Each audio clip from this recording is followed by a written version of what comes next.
Yes?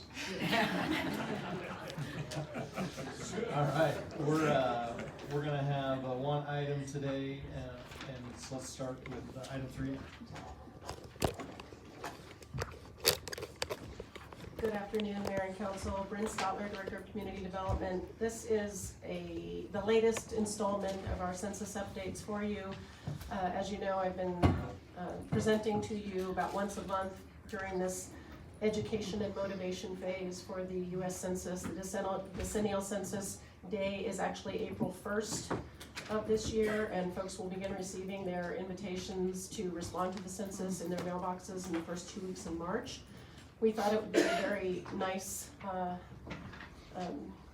addition to these presentations to have our partnership specialist come and speak to us about the U.S. Census and the regional activities and also the state level activities. So I would like to introduce to you Kimberly Robinson, who is our partnership specialist from the U.S. Census Bureau.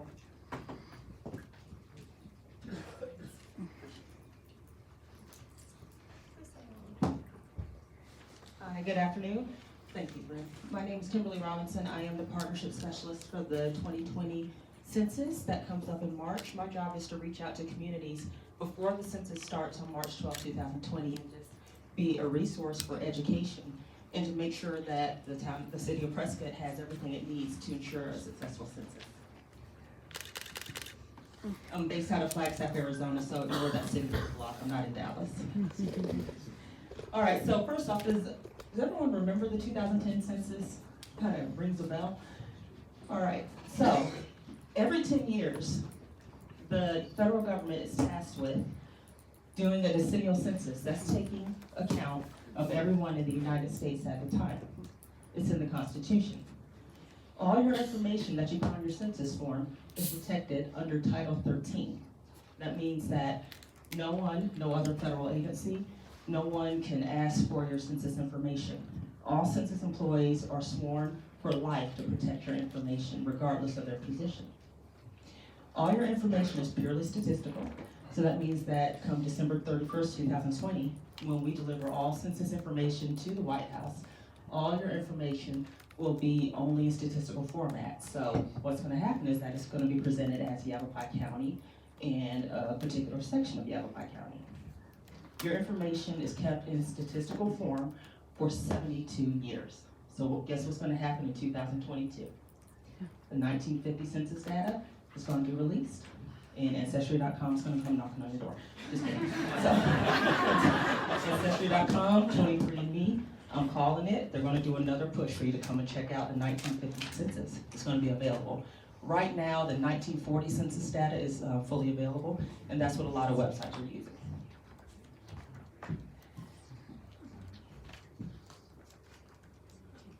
So, the census. When is going to happen? How are we going to contact you?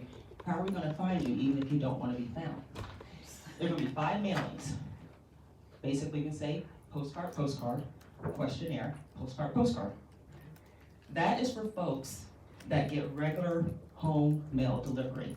You purchased a home or you live in an apartment, and the U.S. Postal Service comes and delivers mail to your home. For folks that purchased a home, and you got your home and someone said, go get your P.O. box, you don't have the option of home mail delivery. You're going to be handled a bit differently, and I'll talk about that in a minute. So starting in mid-March, about March 12th, you're going to get a postcard in your mailbox. It's going to say, please reply to the census because you're very important to us. You're going to have a 12-digit unique identifying number on that card. It's okay if you lose that card. You don't really need that unique identifying number because we'll know who you are anyway by your address.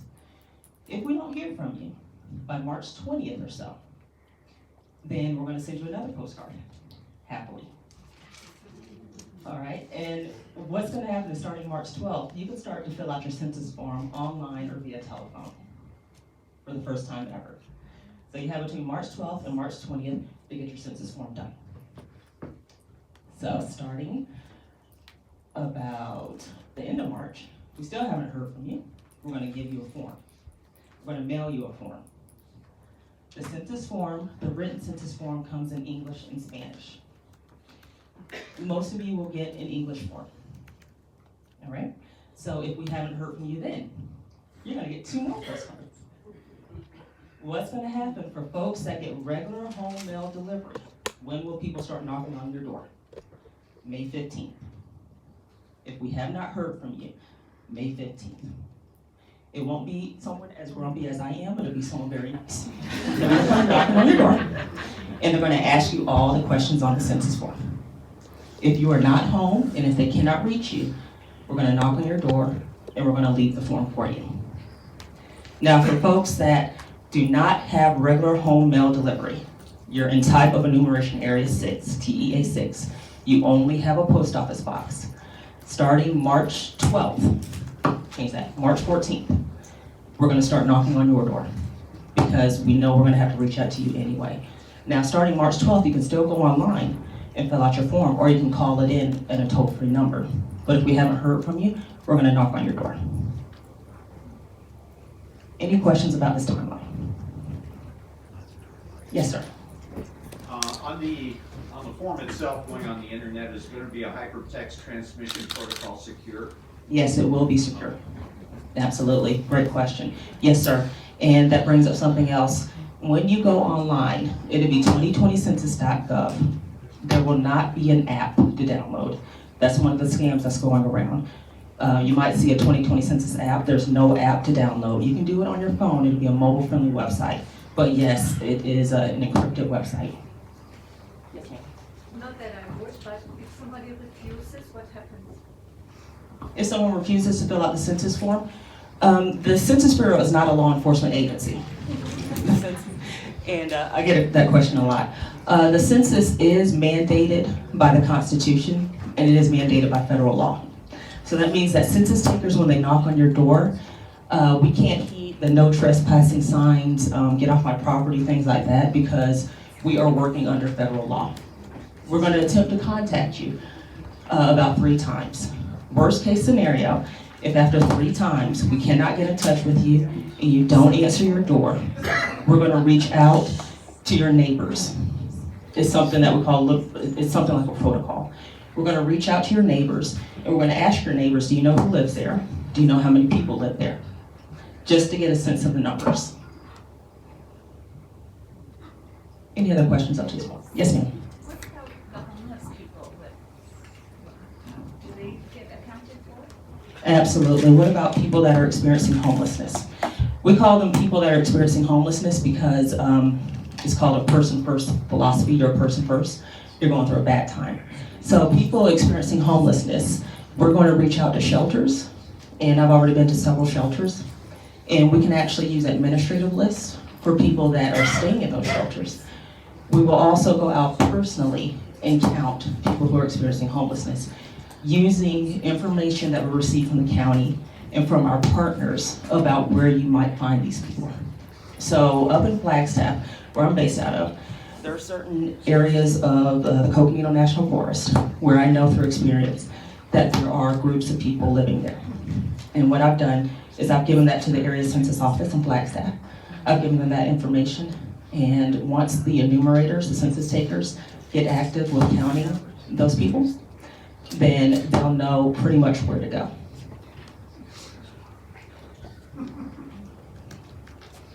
All right. Thank you for the questions. I have a few census updates, but just a reminder to please count everyone living with you. Count everyone under your roof.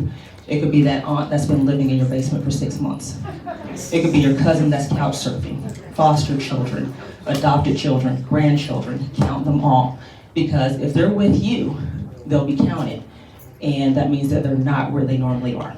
Count everyone under your roof. On the census form, you can fill in up to 99 people. So basically, if you own an arena, and you have everybody all up in there, traveling circus actually. That's a great point. All right, so the state of Arizona has recently launched its own census website, azcensus2020.gov.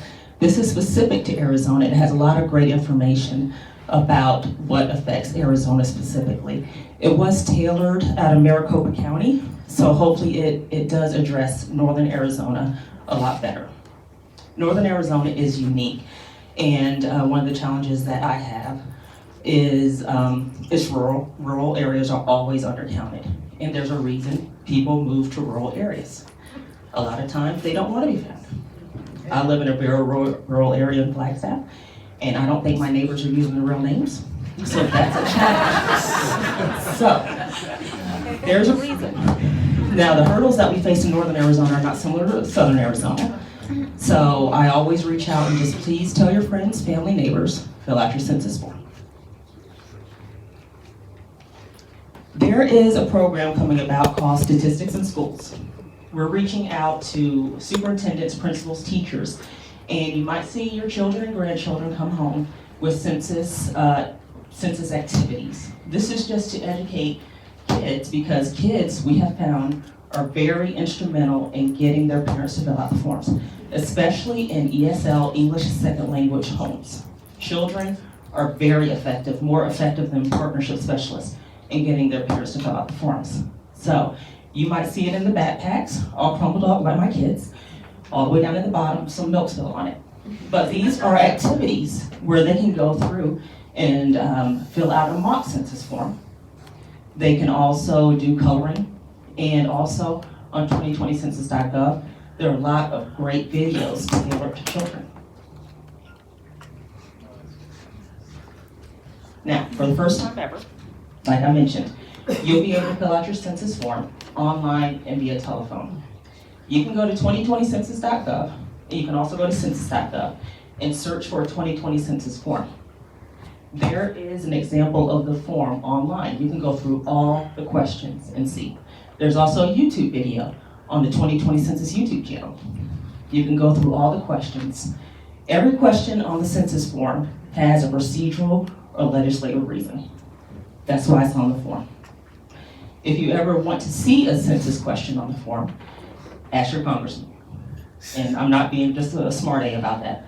Talk to your congressman. So every question has a reason. You can explore the census form, go through the tabs, and it will tell you exactly why we're asking that question and how to fill it out. For example, how do you count the people in your home? Like I said, who do you count in your home? Everybody. Including your traveling circus butts. They have to be living. One of those questions. Actually, that is an excellent question. Do they have to be living? Yes, as of April 1st. April 1st is the key date. April 1st, if they're living. Now that does bring about some questions about how do I handle newborn babies. Hopefully I don't drop them. Just how do you count newborn children? If they are born as of April 1st, 2020, yes, you count them. Any other questions? Any other questions? We're the peanut gallery. You are the peanut gallery, yes ma'am. When do we get the results of the census? You will be able to see the results as private citizens, probably starting in April or May of 2021. We deliver the information, the U.S. Census Bureau delivers the statistical information December 31st, 2020. It starts to trickle down. It trickles down and it goes through your regions, your states, then your municipalities and your towns. And when they decide to share that information is when they're able to discern it. Back in 2010, I believe a lot of towns shared that information summer of 2011. What about our assisted living communities? How are those handled? How are assisted living communities handled? They are handled very specifically. What we do is that we approach them. They're called group quarters. We call them group quarters. So group quarters by definition means there's a whole bunch of people that are not necessarily related and they don't necessarily pay the rent. So with group quarters, what we're going to do is we're going to approach the administrators, like I've done with several shelters, and we say to the administrators, we can either take an administrative list and we'll count from there, or an enumerator will come in at a certain point and go through and hand count everyone in there. A place that, as a partnership specialist, I do not approach, and as a partner in the community, we ask that you don't approach, are domestic violence shelters. They are handled completely separately at the national level, and it's the confidentiality is even higher on that one. Are there any questions about citizenship or documentation? Are there any questions about citizenship or documentation not on the decennial census form? The citizenship question has been removed from the decennial census form. Keep in mind that the Census Bureau does administer 80 to 100 surveys every year. The citizenship question is asked elsewhere. Yes, sir. I understand that the census is used to determine the number of federal elected officials that the state will have and how they're gonna be districted. Locally, we have in our, I read recently that one of our state representatives is seeking to prevent college students from voting where they're going to college. Will that impact the census in requiring students to register with the census where their parents live, or are they still going to be required to register where they're attending college? That's a great question, thank you. Yes, actually, we do have several people in Copiano County trying to address that situation where there is a politician deterring students from voting. However, the census has nothing to do with voting. We try to keep that completely separate. The census is apolitical, areligious, acultural. We are numbers only. So will it impact the census? I'm not sure. It could, it couldn't. But college students are typically counted at their campus because that's where they live and sleep most of the time. That's the key, live and sleep most of the time. So most of the college students will be counted. My counterpart, her name is Tiffany Harvey. She works with higher education, and she is focused strictly on colleges and college campuses to ensure that college students know that they should fill out their census forms.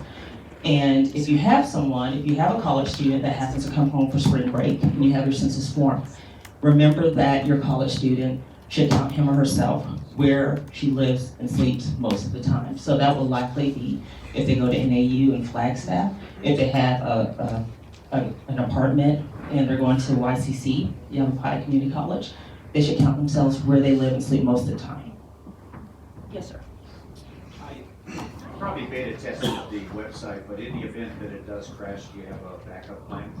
Yes, actually, we addressed that back in December. He asked, the website has been beta tested. If it crashes, will we have a backup plan? Yes, back in December, a lot of the partnership specialists were asking that, and apparently it's supposed to be locked down tight. And it's not just, when you type in 2020census.gov and you go to fill out your form, it shouldn't just go to one site, so it's not like 50 people trying to jump on the same one. You're going to be directed out to several secure websites.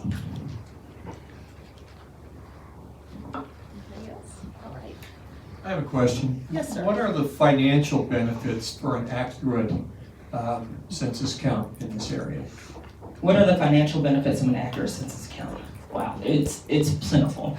I have seen what happens when there's not an accurate census count. The roads are falling apart, the schools are falling apart. It affects aspects of our lives that sometimes we don't even think about. So $675 billion in funding is being distributed by the federal government, purely based on census numbers. It's all a numbers game. If we miss someone in this census, that's over $2,000 for the next 10 years that will not be coming into your communities.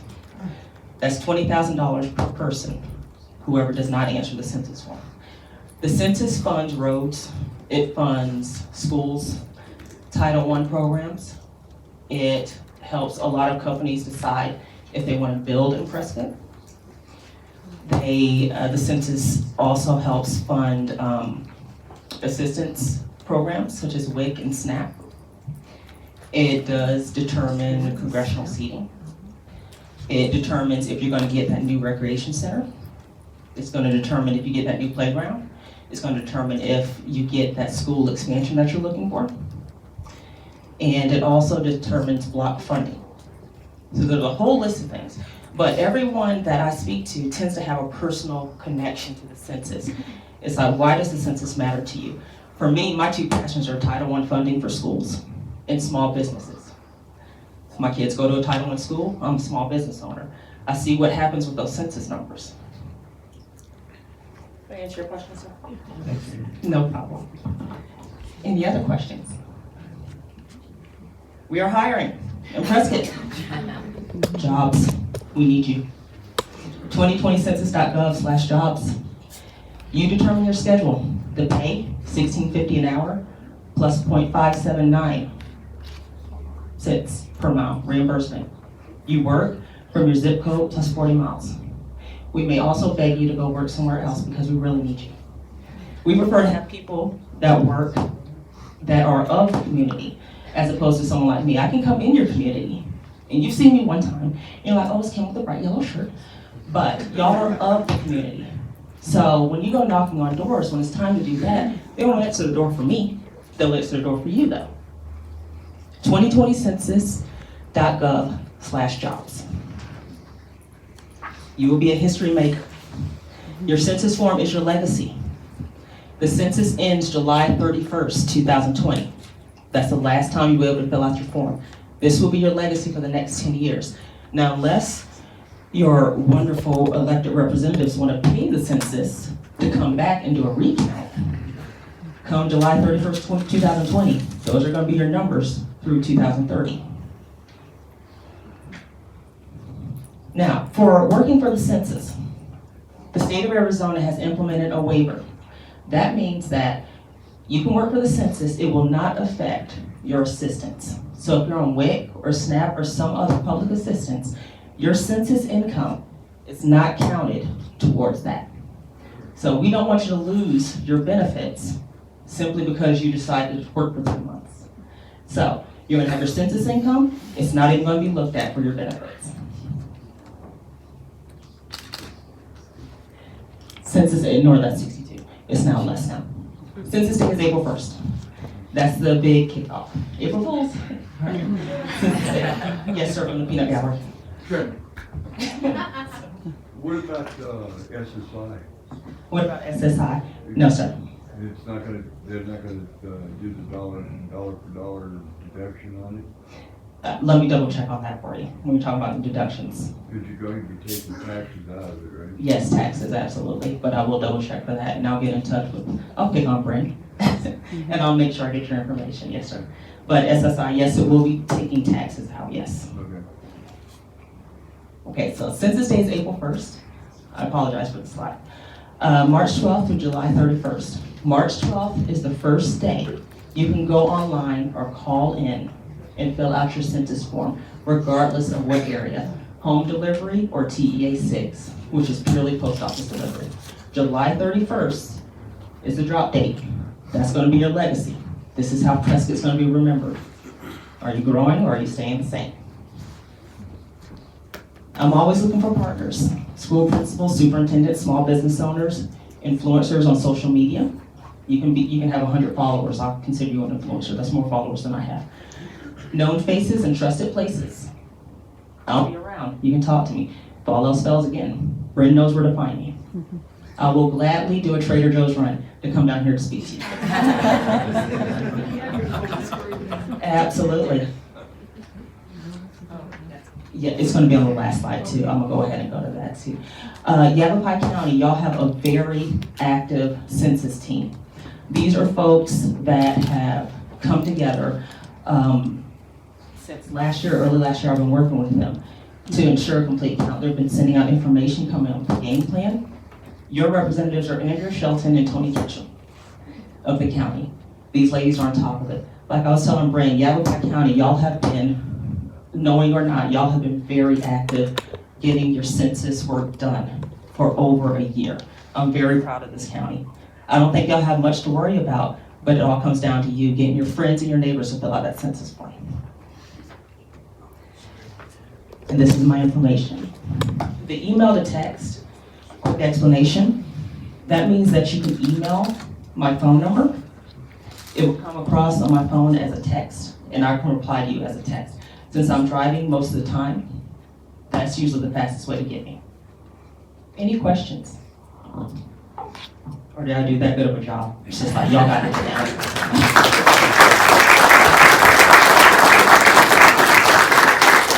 Well, thank you, Ms. Robinson, for coming down and for that presentation. Thank you for shopping in our city. We love to take sales tax dollars. We appreciate that. And And please send my greetings to my good friend Mayor Evans.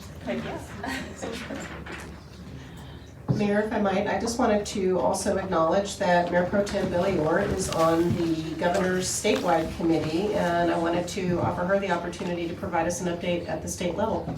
Thank you, Bren. We've been talking about this a lot, Kimberly, on the radio and going out and making presentations. You were awesome. I want to take you with me next time.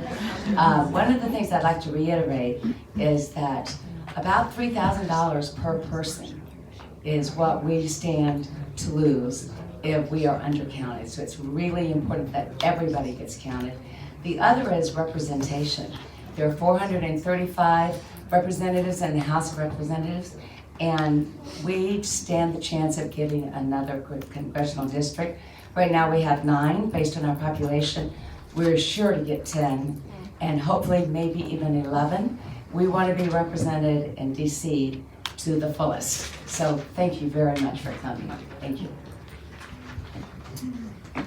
All right, I don't think there's anything else we need on this item, so that's the only item we have for our study session, so this meeting is adjourned. We will be back in about 2 minutes. I appreciate your patience.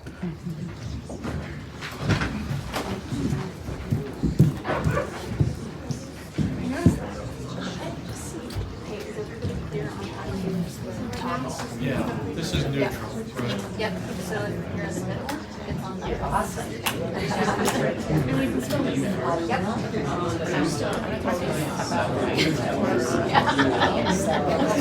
don't have to do anything unless I don't know. No, you have to push it to go no, but if it's a yes. Yes. No. Yes.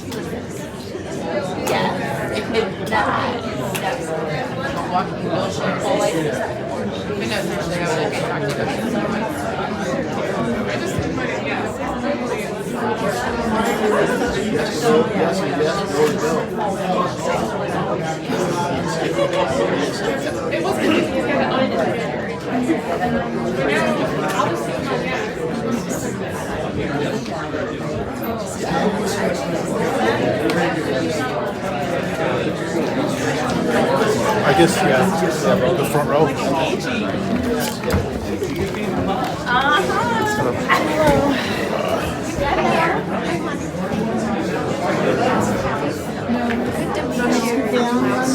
Would that be okay? Sure, no problem. Of course, she's gonna walk in front of the camera every chance she gets, but.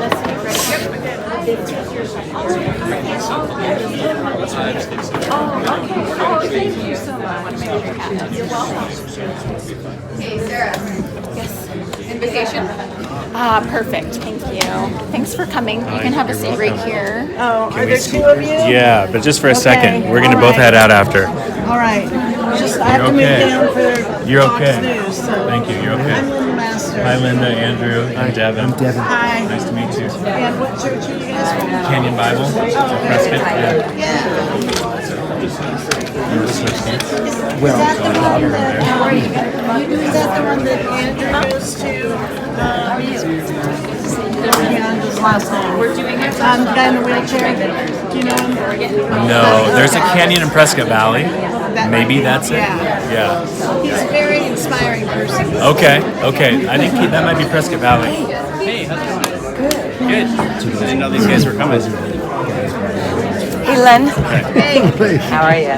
You know what? Next month, I think you should put mandatory vaccinations on the schedule. Yeah. Oh, you know, that's a good idea. Why don't we do that? Because they'll have an appointment, and I'm looking at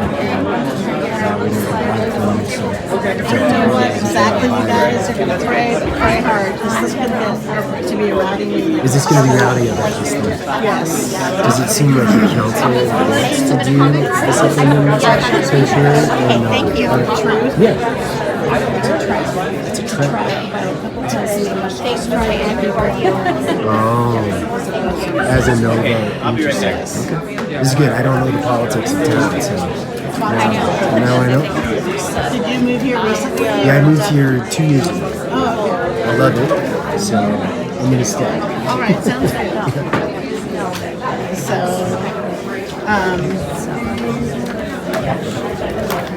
Great. I found a new job. You bet. So do you know Scott Savage at Cornerstone? They meet at college, out by college? No, I've never met him. Yeah. Okay, so that's our pastor. Okay, got it. Okay.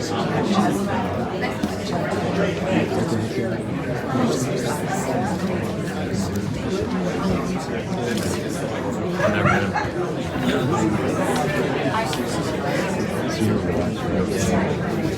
I've only seen him twice.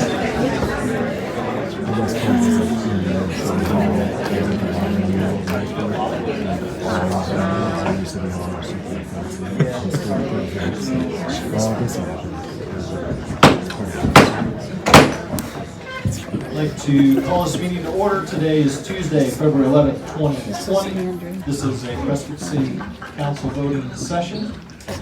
And do we have any announcements or introductions today, Mayor Pro Tem?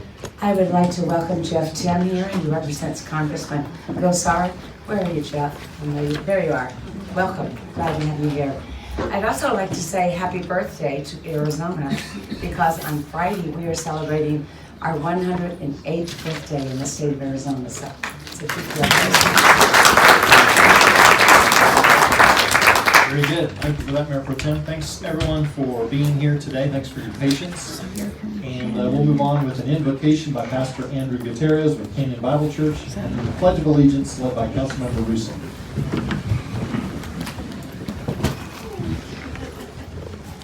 Thank you. Let's pray. Father, we are thankful for this wonderful state, this wonderful city that you've given us. I think we all feel a sense of privilege of being here. Lord, we're thankful for our elected officials. We're thankful for the ability to choose them. We're thankful for their service to us, the members of the city, citizens. Father, we pray that you would be honored, that you would give wisdom to our leaders. We know that you give wisdom when we ask.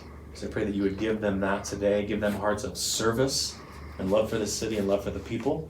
And ultimately that what's right would be decided upon and that what's best for our city would be what moves us forward. And Father, we thank you and ask all this in your Son's name. Amen. Amen. Please join me in the Pledge of Allegiance. I pledge allegiance to the flag of the United States of America and to the republic for which it stands, one nation under God, indivisible, with liberty and justice for all. Thank you, Pastor. Please call roll. Mayor Mangarelli? Here. Mayor Pro Tem Orr? Here. Councilman Blair? Yes. Councilman Good? Here. Councilmember Rusing? Here. Councilwoman Scholl? Here. And Councilman Sischka? Here. All are present. Thank you for that. Let's go to proclamations. 100th anniversary of the League of Women Voters.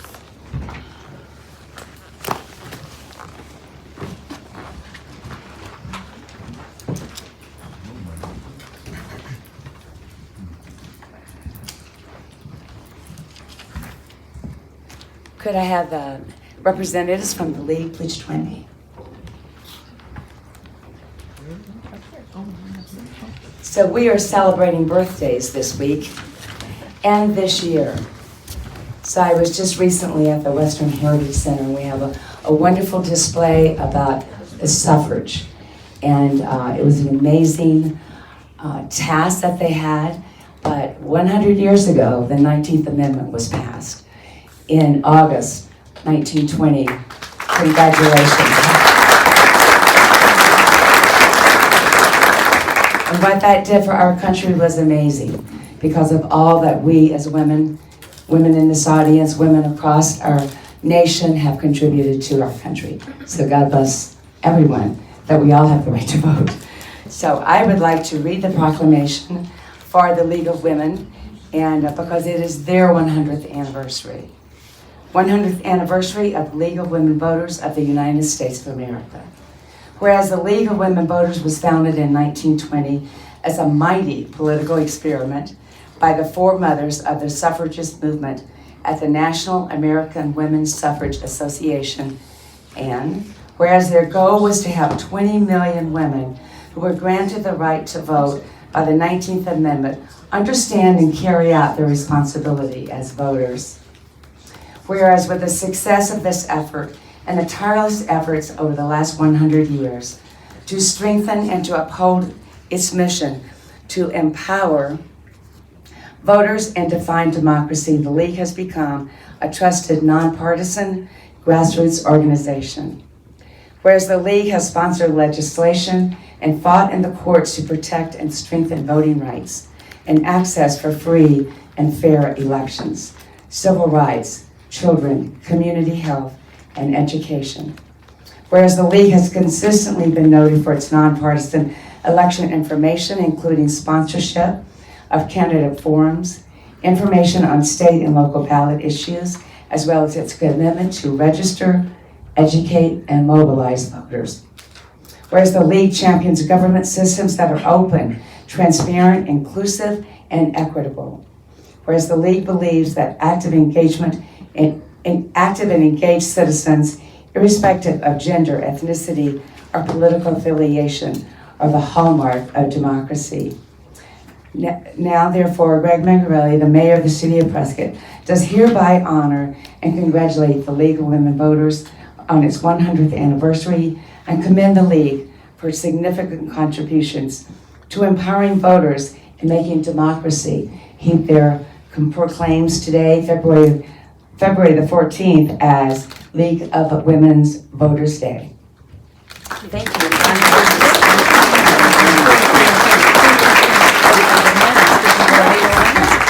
So you're a smart man because you're following the League of Women. There you are. 100 years ago, the League was formed precisely to help women be prepared to vote, to be educated and informed about what they were voting for.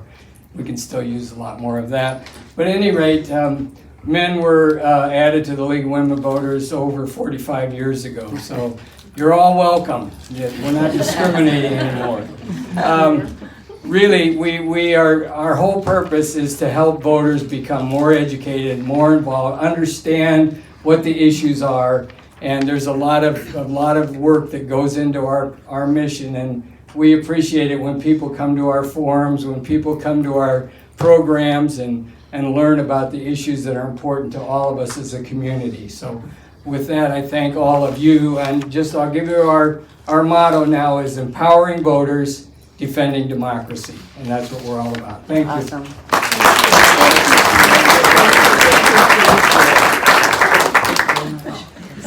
Would anyone else like to say something? Okay. All right. Thank you so much, and congratulations. So I'll give that to you, Bonnie. Thank you.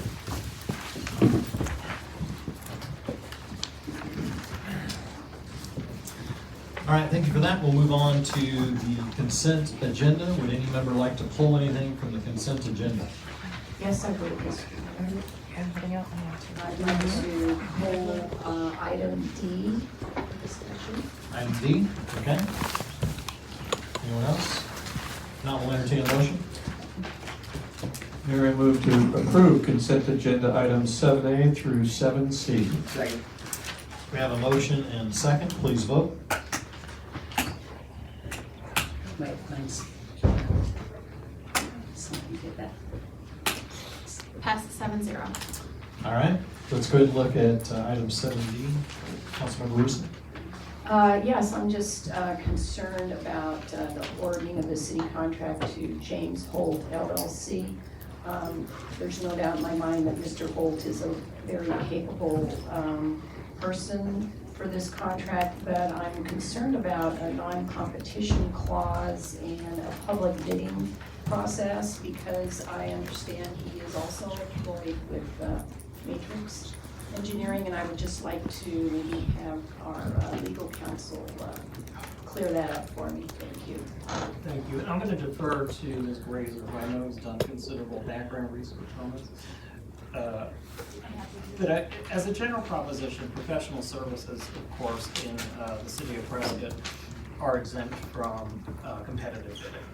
So we can find the person who is a professional that we would want to hire without going out to RFP.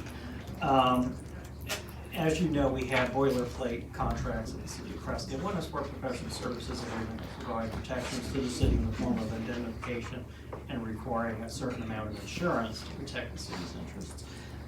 Regarding the history of Matrix, I'm going to let Leslie kind of explain what the history there is and what Mr. Holt's current position there is at any time.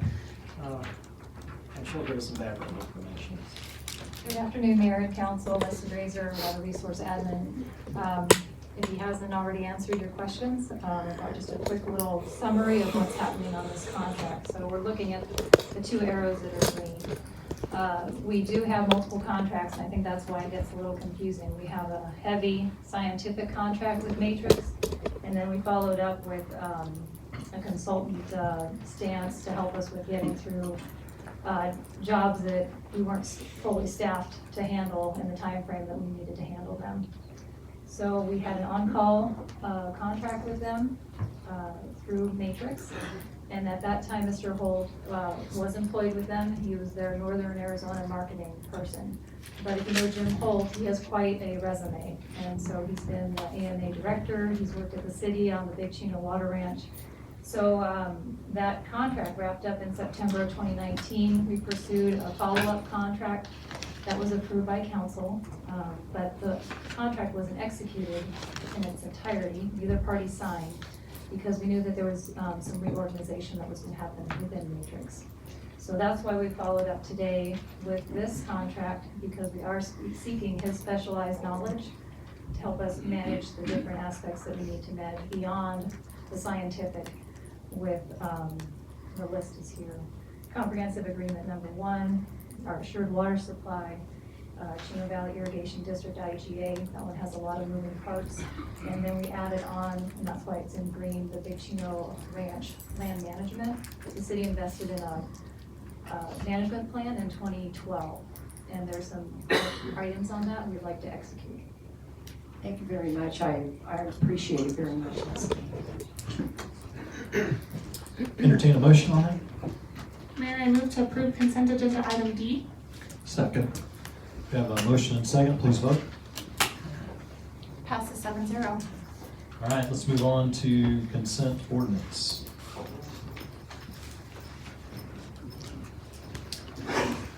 Item A, adoption of ordinance number 2020-1709, amending Title 4, Chapter 4-4 related to peddlers and solicitors.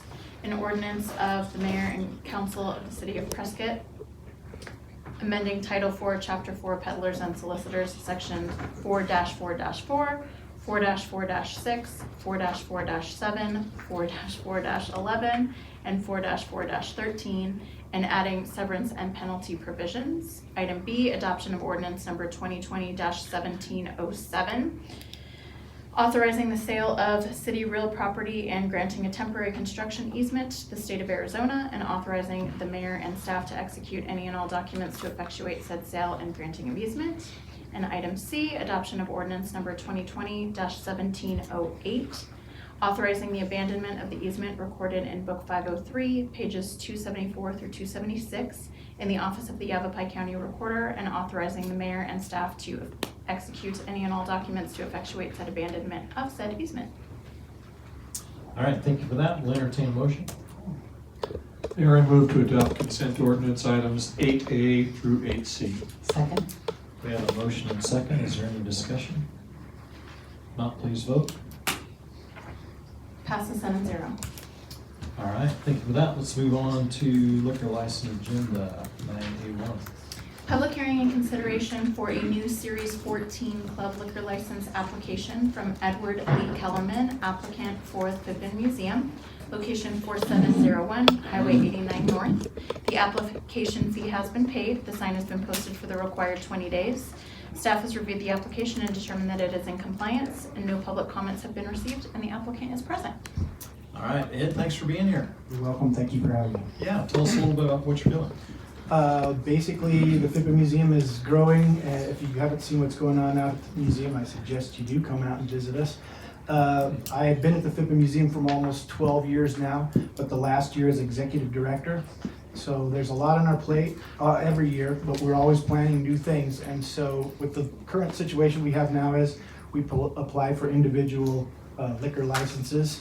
We can only apply for a certain number with the number of events we have, including our fall gathering barbecue, the opening receptions, our meet and greet, artist dinner, those kinds of things.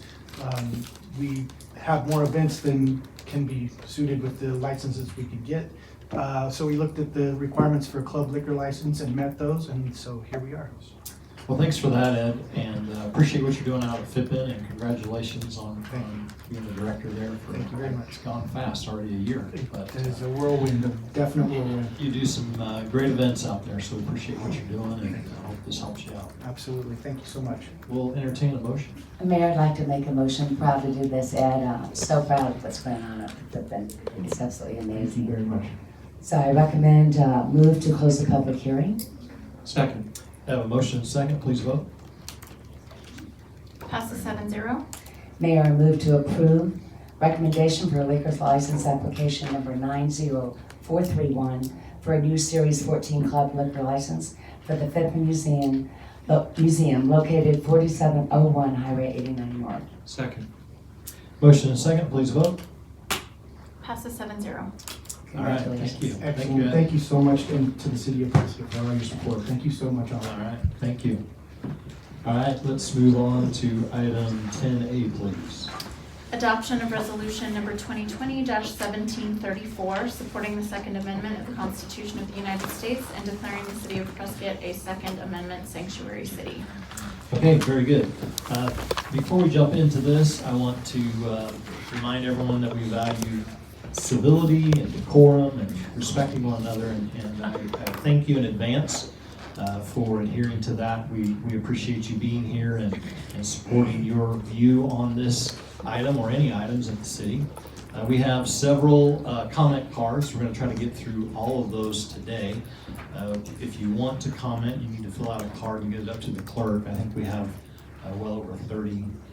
I have 37 right now. 37. So we're going to try to get through all those today. We did ask, as you maybe saw in the newspaper, that we do a 2-minute maximum on your comments. And I would add to that if you can be more brief, if someone ahead of you maybe is major point, or you're going to say something similar, maybe you might consider cutting down the time that you might use so that we can get through as many of these as we can. We're really looking for new points of view every time we get a speaker up here, and not wanting to hear necessarily just the same thing over and over again, if that would make sense. So again, thanks for being here, and thanks for the respect you have for each other and your decorum here today. So let's go ahead, if the clerk could read the resolution, please. Resolution number 2020-1734, a resolution of the Mayor and Council of the City of Prescott, Yavapai County, Arizona, supporting the Second Amendment to the United States Constitution and Article 2, Section 26 of the Constitution of the State of Arizona, and declaring the City of Prescott a Second Amendment sanctuary city, and authorizing the Mayor and staff to take any and all steps necessary to accomplish the above. Whereas the Prescott City Charter and Title IX of the Arizona Revised Statutes provides the powers both express and implied for the city to ensure the health, safety, and welfare of its residents, including but not limited to the plenary powers to enact and make all proper and necessary ordinances, resolutions, and orders to carry out and give effect to the express, as well as the implied powers granted in this charter, to the end that a complete, harmonious, and effective municipal government may be initiated, installed, operated, and maintained in the city, and thereby protect and safeguard the rights, interests, safeties, morality, health, and welfare of the city and its inhabitants. See Prescott City Charter Article 13, Section 8, and setting municipal policy. See Prescott City Charter Article 1, Section 2. And whereas the Second Amendment to the United States Constitution, adopted in 1791 as part of the Bill of Rights, protects the fundamental and individual rights of the people to keep and bear arms. And whereas the Supreme Court of the United States in the District of Columbia v. Heller 554 U.S. 570 2008 affirmed an individual's rights to possess firearms unconnected with service in a militia for traditionally lawful purposes such as self-defense within a home. And whereas the Supreme Court of the United States in McDonald v. Chicago 561 U.S. 742 2010 affirmed the right of an individual to keep and bear arms as protected under the Second Amendment of the United States Constitution, is incorporated in the Due Process Clause of the 14th Amendment, and therefore applicable against the several states of the United States. And whereas the Supreme Court of the United States in United States v. Miller, 307 U.S. 174, 1939, opined that firearms that are part of ordinary military equipment or whose use could combine to the common defense are protected by the Second Amendment of the United States Constitution. And whereas Article 2, Section 26 of the Constitution of the State of Arizona provided that the right of the individual citizen to bear arms in defense of himself or the state shall not be impaired, but nothing in this section shall be construed as authorizing individuals or corporations to organize, maintain, or employ an armed body of men. And whereas upon assuming office, the members of the Prescott City Council took an oath to support and defend the Constitution of the United States and the Constitution and laws of the State of Arizona, and today do hereby reaffirm our commitment to the United States Constitution and the Constitution and laws of the State of Arizona. Now therefore be it resolved by the Council of the City of Prescott as follows. Section 1, that the City of Prescott, by authority granted by the Constitution of the United States and the Constitution and laws of the State of Arizona and the people of Prescott, Arizona, do hereby commit to stand and defend their rights and liberties as guaranteed by the United States Constitution and the Constitution and laws of the State of Arizona. Section 2, that the City of Prescott affirms its support of the Second Amendment to the United States Constitution and declares the City of Prescott a Second Amendment sanctuary city. Section 3, that the City of Prescott will not authorize or appropriate government funds, resources, employees, agencies, contractors, buildings, detention centers, or officers for the purpose of enforcing laws that after complete judicial review are held to unconstitutionally infringe on the people's rights to keep and bear arms. Thank you. Very good. So I want to do a couple things before we get to public comment. Councilmember Rusine and Councilman Good brought this to the council, and I wanted to make sure that Councilman Good had an opportunity to speak to this resolution first, and then I'd like to hear from legal, and then at that point, we'll allow the council to speak if they would like to at that point. So Councilman Good. Thank you, Mayor. The intent of this resolution is to send a clear message to our Arizona State Legislature and elected leadership that the City of Prescott's government will faithfully perform their sworn duties. And it's important that the members of this council reaffirm their oath of office to preserve, protect, and defend the Constitution of the United States and the Constitution and laws of the State of Arizona, which both specifically protect its citizens' right to bear arms in self-defense of their lives and liberty. Here in Arizona and elsewhere, we are seeing continuing pressure to enact laws restricting ownership of legally acquired firearms. Such laws would violate the specific protection of those laws, of those rights guaranteed by the Second Amendment. I've heard and considered 5 primary issues or variations in opposition to this resolution. Number 1, this is only a resolution and not an ordinance, and it has no force of law. Granted, but its intent and its message is loud and clear. 2, this resolution isn't even necessary since our rights are already protected. There are at least 3 bills filed in the current Arizona legislative session that would allow confiscation of legally possessed firearms, likely infringing Second Amendment protections. And I'll reference House Bill 2321, Senate Bill 1164, and Senate Bill 1626. Similar bills have been introduced in recent past legislative sessions as well.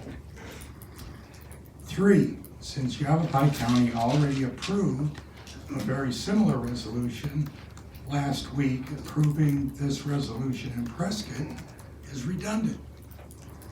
Prescott has its own law enforcement agency, our Great Prescott Police Department, which is enforcement jurisdiction within these city limits. Prescott officers would potentially be put in serious danger being required to enforce such seizure laws. It should also be noted that there are now 4 counties in Arizona that have adopted similar resolutions. Mojave in November of last year, La Paz on February 3rd, Apache County on February 4th, and of course, our own Yavapai County on the 5th. In addition to another city, Bullhead City, in January. Number 4, it's not up to Prescott city officials to determine what laws are constitutional or unconstitutional. That's up to the state and federal courts. I acknowledge this concern and included a reference in the last section 3 of the resolution to include, quote, after complete judicial review, unquote. Excuse me. Lastly, there have been references to possible economic damage from reduced tourism and or state budget funding consequences if this resolution is passed. Public policy should not be held hostage to unfounded and speculative possibilities. Besides, our constitutional rights are not for sale. Thank you.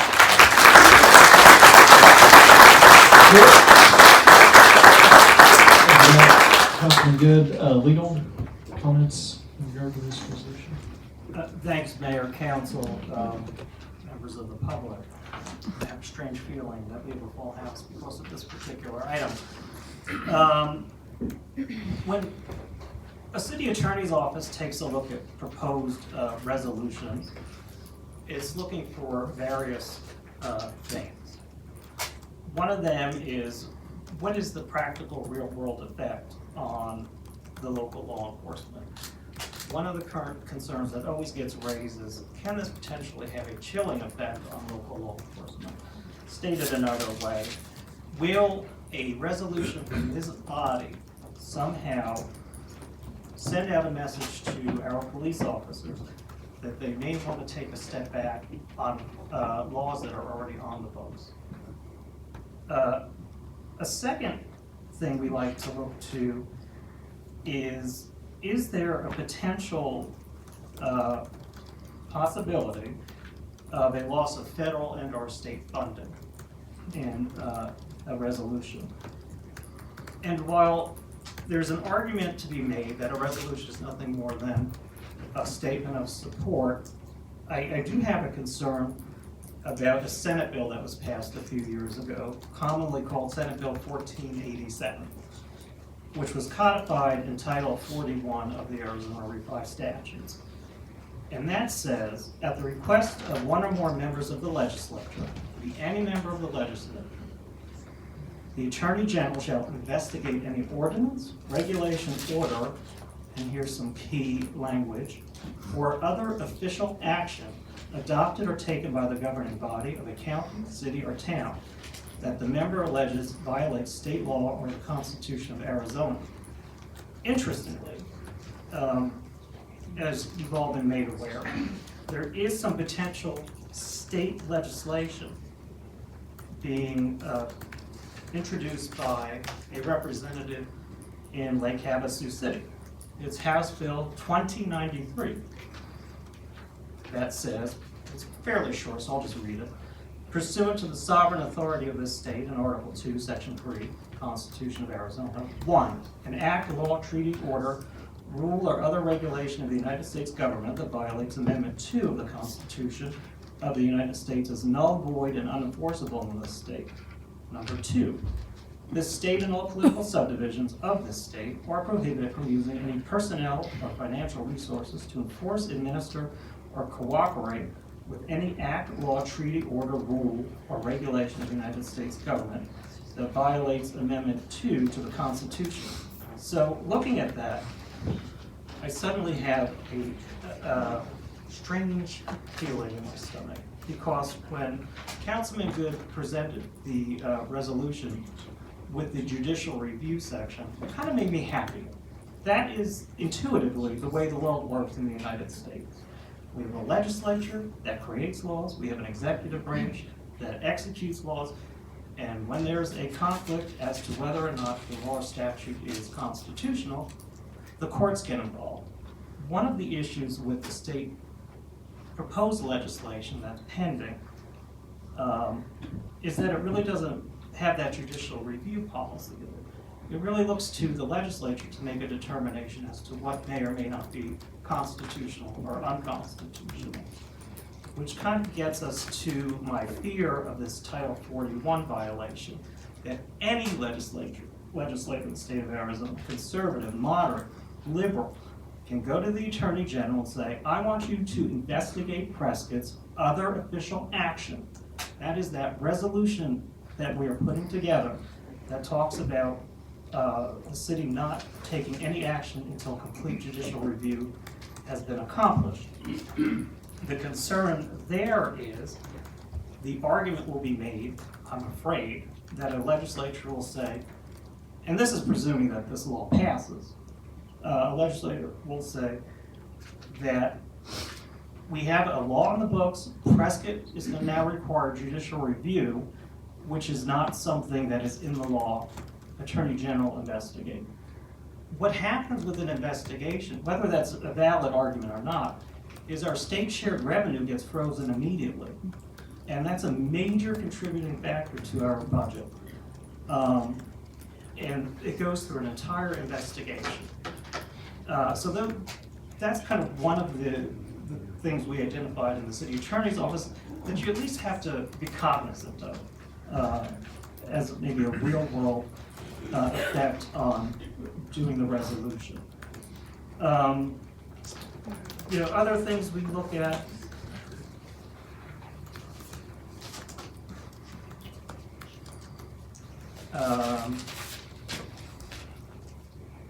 are whether or not having, and Councilman Good addressed this in his opening statement, so he certainly has his position on it. Yavapai County's declaration and the proposed state legislation, if it passes, is that enough to kind of pull in Prescott by itself? Because we are a city within Yavapai County, and we are a political subdivision of the state of Arizona. So those are things, at least to be cognizant of thinking when you're making a decision on how you want to proceed with this proposed resolution. So those are just some thoughts that we have. It's fairly new resolution that we're looking at, so we're just starting to kind of wrap our heads around it. But those are the things I think you should be looking at, considering as you debate this particular issue. Okay, thank you for that, Mr. Pedracki. Council, anybody like to make a comment before we go to public comment? Okay. Mayor, I do have a comment. Well, this possibility of House Bill 2093, if it passes, and we don't know that it will, and if it generated a 1487 challenge, wouldn't we still have the ability to rescind this resolution preemptively? I think that is the legislative fix. You say, okay, you don't even have to acknowledge that it may somehow violate that particular statute, but the easy fix is you just undo the resolution. At that time. At that time. So in my mind, I wonder, is it worth waiting to see what the state does with something like this? So you can make that analysis. No. Need it quiet in the chambers, please. Does that answer your question? I need it quiet in the chambers, please. Mayor, it does give us a potential option if such an act did occur, and if a legislator decided to try to engage a 1487 challenge. Okay. Anything else from council at this time? All right, we're going to go to public comment. I want to remind everybody that we have 2 minutes or less. We're trying to get through 30-some different comment cards today. I'm going to cut this off at about 4:30, give or take. We'll see. Again, please, if someone ahead of you has said more or less what you're going to say, we would appreciate it if you might, forfeit your time or at least make your time much shorter as a result, because, hearing the same thing over and over again isn't going to be as helpful as just different perspectives. So I appreciate that. Again, remind everybody of the civility and decorum in this chambers. We need to be respectful of one another. And then, Clerk, if you could, as we go through here, because it's kind of hard to move around, can you queue some people up, after, the first one, and then who's on deck, so to speak? I can, yeah. I can call 3 at a time, and then we can Okay. have them. That'd be great. set up. Okay. Warren Darrow, John Starr, and Tamara Ferns. Okay, come on up. And there is a light up here, if you didn't see it already, that kind of helps you with the time. Thank you, Mayor and Council. My name is Warren Darrow, and I actually wasn't planning on addressing the council and mayor today, given my condition. Given my condition, if I could read my statement, I just thought it was going to be read. If I could have my card. Thank you.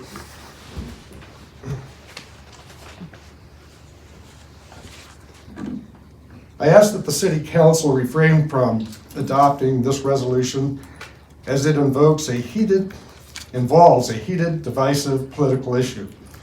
Just the term sanctuary city alone raises partisan temperatures in many people. And if we grant sanctuary to one provision of the Bill of Rights, why not others? At least one prominent government official has labeled the press the enemy of the people. So should we give sanctuary to the right of free speech and the right of a free press? I respectfully ask that you not needlessly endorse the regrettable environment of hyper-partisanship and conflict that pervades the country. I also think Prescott's desired image as a welcoming, friendly place for tourists and other visitors could be undermined by resolutions endorsing political positions. Thank you very much. Thank you.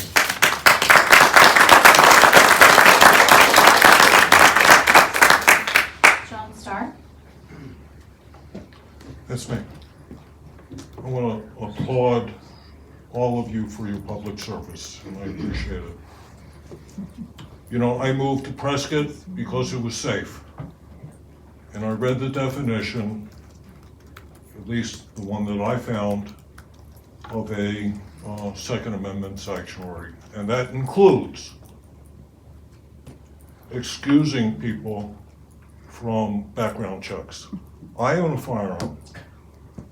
I know if they did a background check on me, I'd be clean. And the chances of me doing something to harm someone else is slim, at worst. I got an education here, and I appreciate that.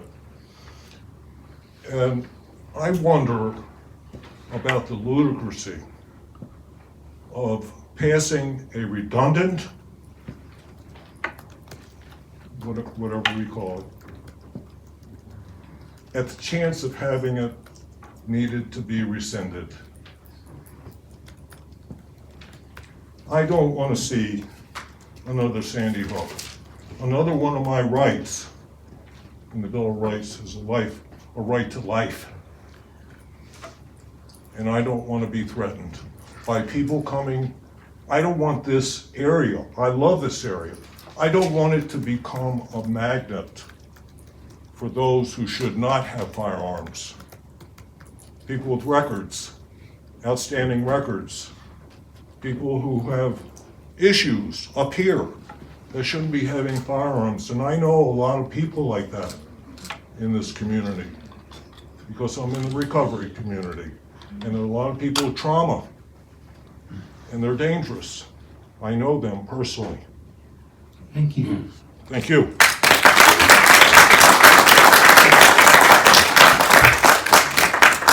Tamara Ferns, and the next 3 are Greg Fiends, Barbara Jacobson, and Donna Vermer. Good afternoon, Mayor and City Council. My name is Tamara Ferns. I'm a retired police officer. My children started shooting responsibly at the age of 7. I can very proudly say that they are both United States Marine expert marksmen, and they both have good conduct medals. This country exists because of the Second Amendment. We only exist because of the Second Amendment. And this town in particular, given our Western history, we should be ashamed for even having to discuss this issue. We celebrate shootouts in the streets as a public spectacle for our tourists. That's our heritage here. And in my mind, the only reason that any government would want to infringe on our Second Amendment right after 239 years is because they plan to do something that we would shoot them for. Thank you.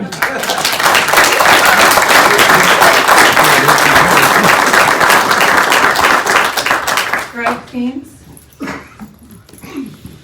You coming?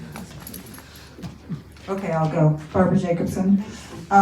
Thank you for at least starting to discuss it a little bit. I was curious to hear what the council had to think, other than Phil, and I didn't hear from Kathy, unfortunately.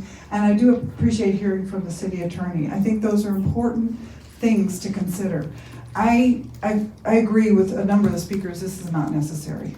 This is a partisan, negative kind of rhetoric that we don't need to be even talking about. We are protected. These guys at the door, I totally trust them. And I think that they can do their job. And if need be, we have forces that can do their job. This is not something we need. My dad was in the Battle of the Bulge in Bastogne. He was fodder for the cannons. You know, he had to go out front in the last year of the war and get shot. Luckily, he didn't die due to a pen in his pocket that diverted it from his heart, and I was born a number of years later. When I was building a house, a contractor said, "You gotta get a gun." I was a single mom camping out with 2 kids while the house was being built. So I went and looked, filled out the background. I think then it was concealed carry, and what it was 25 years ago. I didn't mind doing that. We all should be doing that. And took my 10-year-old son to go pick it up. He said, "Oh, Mom, I'm home alone. Somebody breaks in, I'll kill him. I'll shoot him." I didn't get the gun, okay? He taught me a lesson that day, and I have learned it, and I think our children can teach us. And I think we need to listen, and I think we need to be aware that the state and the federal government will handle and have handled through our Constitution what needs to be handled. We don't need to do this more, and we don't need to bring up the ire of this kind of discussion here in this place. Thanks.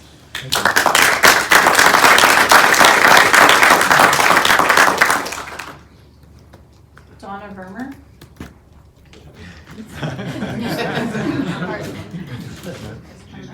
Are you Greg?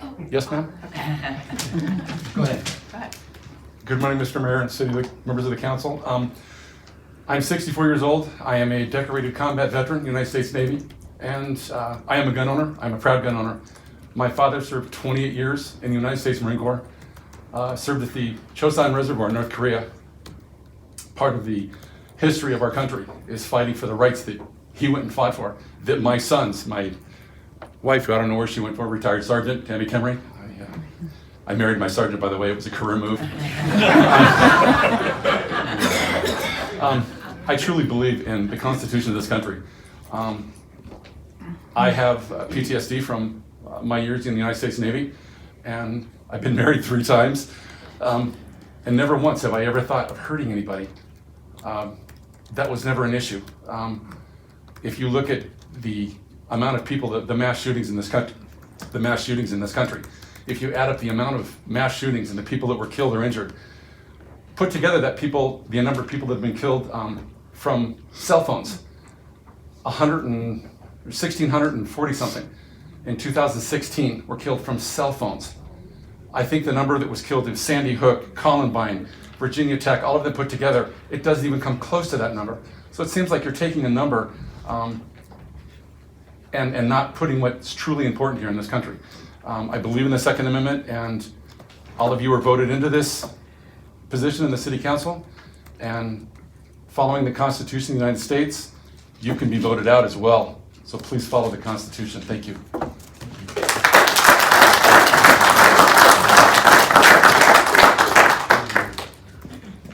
I'm going to call up the next 3 also, sorry. Jan Barron, Steve Zipperman, and Ross Dowland. My name is Donna Vernier, and my husband and I moved to Prescott, Arizona 7 years ago to preserve our constitutional right to carry and bear firearms. And I'm also the original founder of the Well-Armed Women, Prescott, and I would like to see the council support this resolution. Thank you. Thank you. Jan Barron. Hello, I'm Jan Barron. I am a political refugee from California. While I was planning my escape from California, I did my research. And Arizona and Prescott, especially this is where I decided to move because of the constitutional carry law here. And when I came to visit in Prescott, I felt safe. I saw people with their open carry, and it made me feel safe. And I don't think this is redundant. I don't think that this resolution is redundant because our Second Amendment rights are under attack. Every day they are presenting more and more bills, anti-gun bills, confiscation bills in Phoenix, and we need to stand strong. Every city, county, town in Arizona needs to let Phoenix know that we are going to stand strong for our Constitution.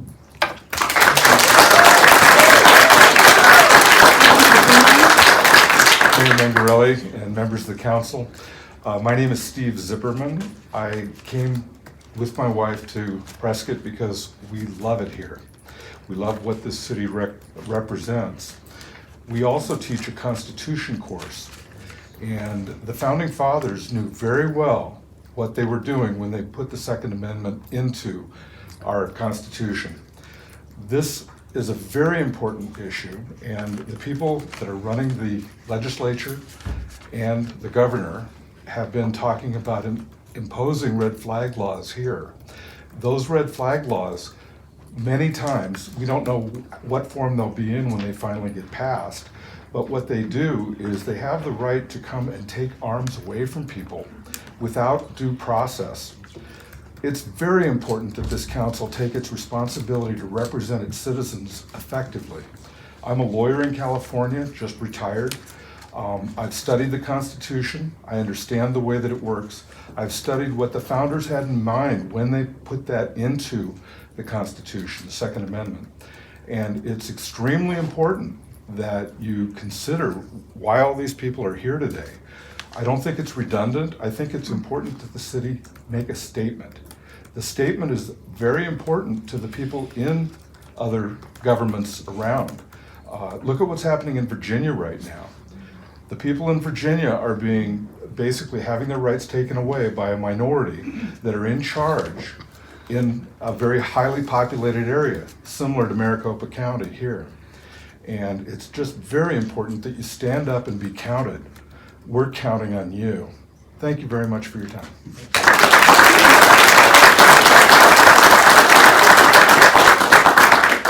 The next three cards are Reverend Patty Willis, Myrna Lieberman, and Jeff Tim. Hello, my name is Ross. I just wanted to bring up the issue of agenda. I'm wondering what should be on your agenda and what shouldn't be on your agenda. And I'm thinking that sanctuary city type stuff shouldn't be on your agenda, that you're going down a slippery slope that doesn't matter whether it's Second Amendment, it could be something like illegals, transgenders.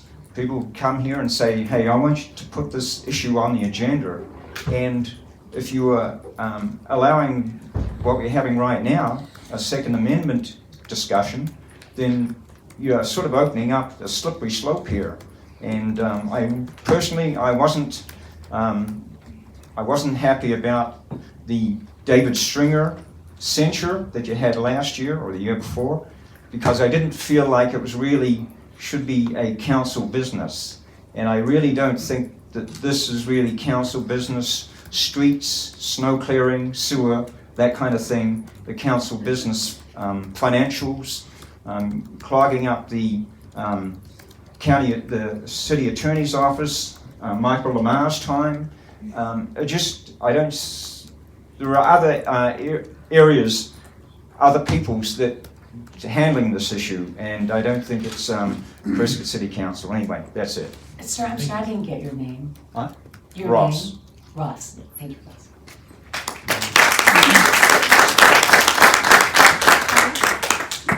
Mayor Mangarelli and City Council members, I am Patty Willis, a pastor of a congregation here in Prescott, and it is through the lens of serving that congregation that I have seen in the greater congregation these divides that are so painful. And it is for that reason that I believe that this is not a good idea. I believe it's not the time for a resolution because I believe that it would escalate, that I feel it escalating the differences among us. I believe it is time for us to talk together about our fears and our hopes. We need to talk about how much our families mean to us and how we want to keep them safe. And we have lots of ideas, and many of those ideas differ from one another. But the way of talking, not of just making resolutions, is the way that we become we the people. And it is my hope that you will not vote for this resolution and that we find ways to talk with one another. I believe that declaring Prescott a Second Amendment sanctuary city will only divide us further and make us less like everyone's hometown. Thank you. Thank you.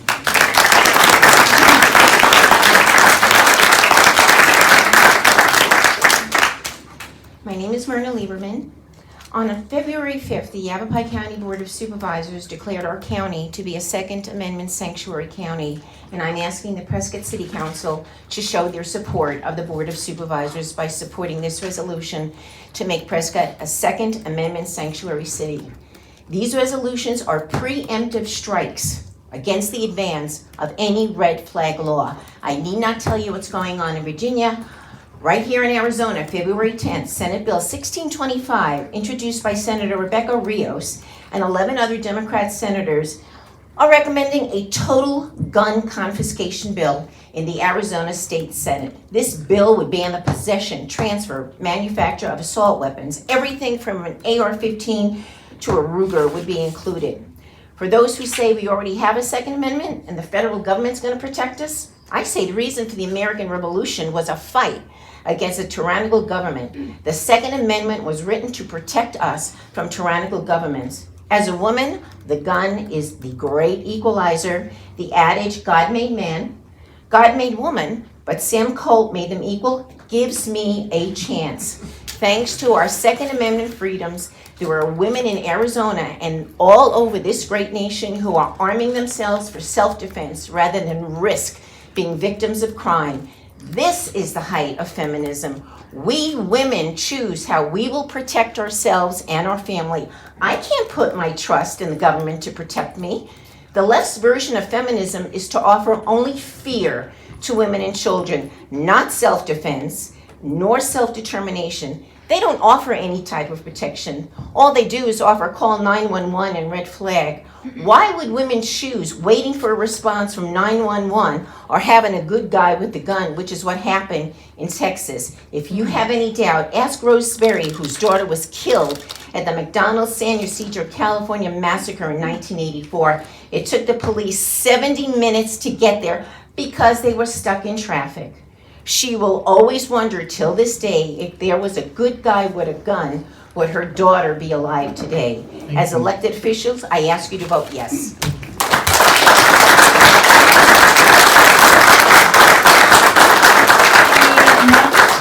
next 3 cards are from Robert, forgive me for mispronouncing this, Thank you.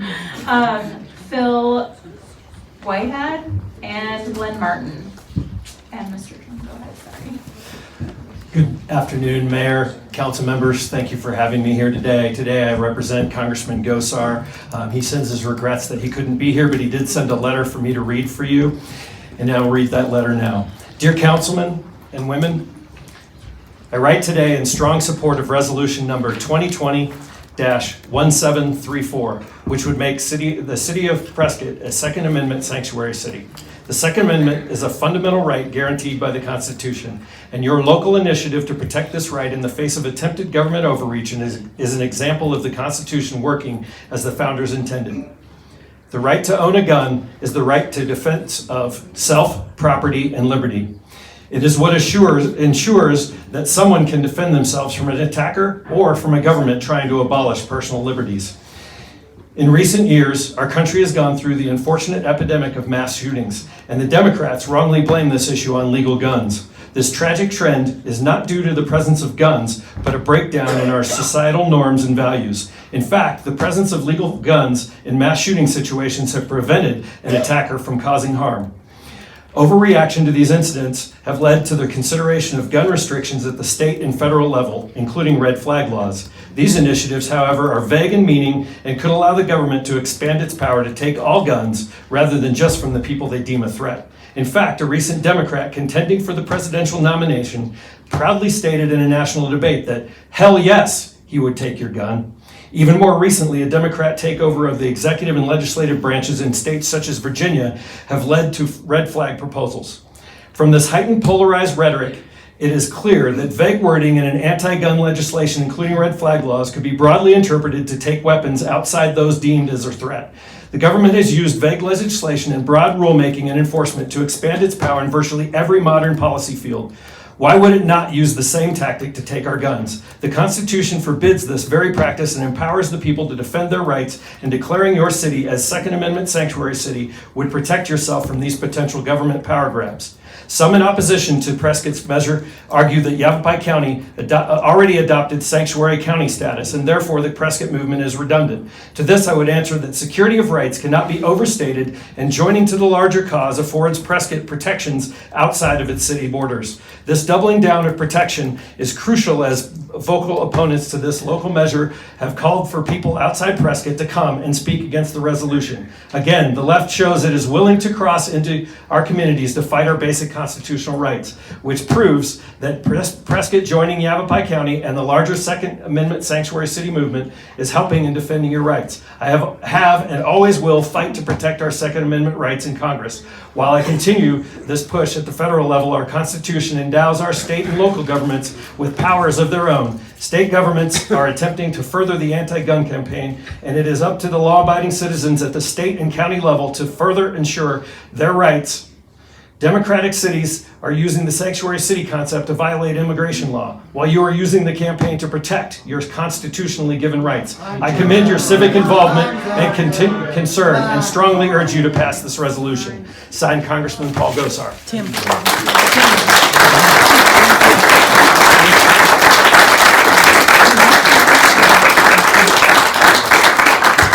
Hi, I'm Bob Shimazoo. Steve, Phil, Billy, good to see you. I'm an American citizen today because my Japanese dad served in an intelligence battalion in World War II, translating Japanese. I've read my history and philosophy, starting with Plato's Republic. If you read the Constitution, there's a straight line from the Republic to our Constitution.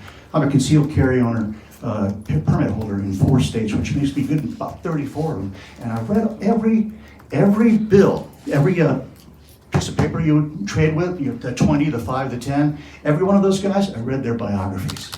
Now, if I hypothetically said, you may not speak your mind, or I'll hurt you, and you said, no, don't do that. No, I'm gonna do it. I might even kill you. What would you say? Well, eventually, someone would say, I'll call the police. Good for you. You believe in deadly force as well. You just want some poor guy with a badge and a gun to do it for you. You don't have the guts. You're doing force by proxy. Secondly, and finally, there's a lot of people in the world, military and elected officials, who swear an oath to defend the Constitution of the United States from all enemies, foreign and domestic. Would you please stand if you made that swore? Thank you. Thank you.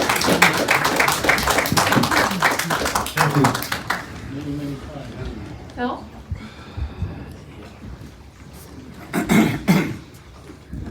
Mr. Mayor, council, guests, I'm not a resident of the City of Prescott, but I've been a resident of Yavapai County for just over 30 years now. And I've heard mention of redundancy.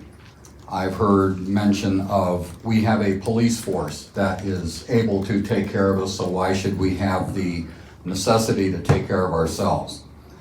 I've also heard that there are concerns about economic damage to be done to a community if it portrays itself to be a supporter of the Second Amendment. First point that I'd like to take on is the matter of redundancy. You've got a concrete foundation under this building, right? Okay. There's more than one piece of rebar through that concrete. Now, putting one in there wouldn't do the job. Put 2, 3, are we talking about redundancy? Or are we talking about strengthening that foundation to actually do its job? That's my opinion on whether or not this is redundant. The second point I'd like to make is in response to the comment that we as a society can talk our way through this. Well, as a 34-year retired law enforcement officer, a veteran of the United States Army Military Police, and a grandfather now to 5 grandchildren, I can tell you that standing in a parking lot, holding hands, and singing Kumbaya is not going to make the problem go away. As the saying goes, I carry a firearm because when seconds count, the cops are minutes away. And I'll close with that. Thank you very much.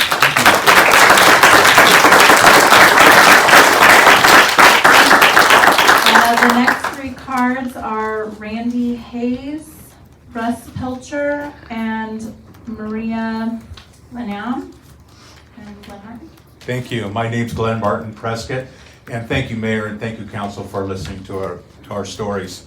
First of all, Mayor, I'd like to talk about the Chiefs, but I only have 2 minutes, so we're going to cut that out.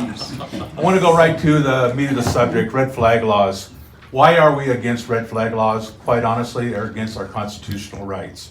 They have no due process, so anybody can come up and say you're a danger to society. And the one thing we have in common with the left, we don't want people who are dangerous to themselves or to others to have firearms. But we don't want to give up our constitutional rights to do so. And due process is one of those rights. Along with the Second Amendment, the Fourth Amendment, search and seizure, the Fifth Amendment of being able to be in front of your accuser, and of course the 14th Amendment as well as the 6th.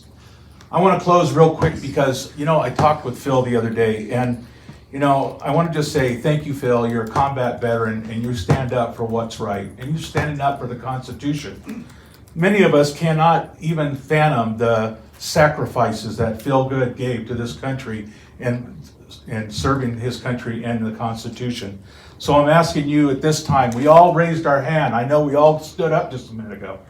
And we swore an oath to uphold and defend that Constitution. Well, this, ladies and gentlemen, is where the rubber hits the road. We don't have a fraction of what Phil Good gave to our country, but we have a right now that we can stand up and say, yes, we do defend our Constitution, and we take that oath sacred. And by that, I hope you all pass that ordinance. Thank you very much.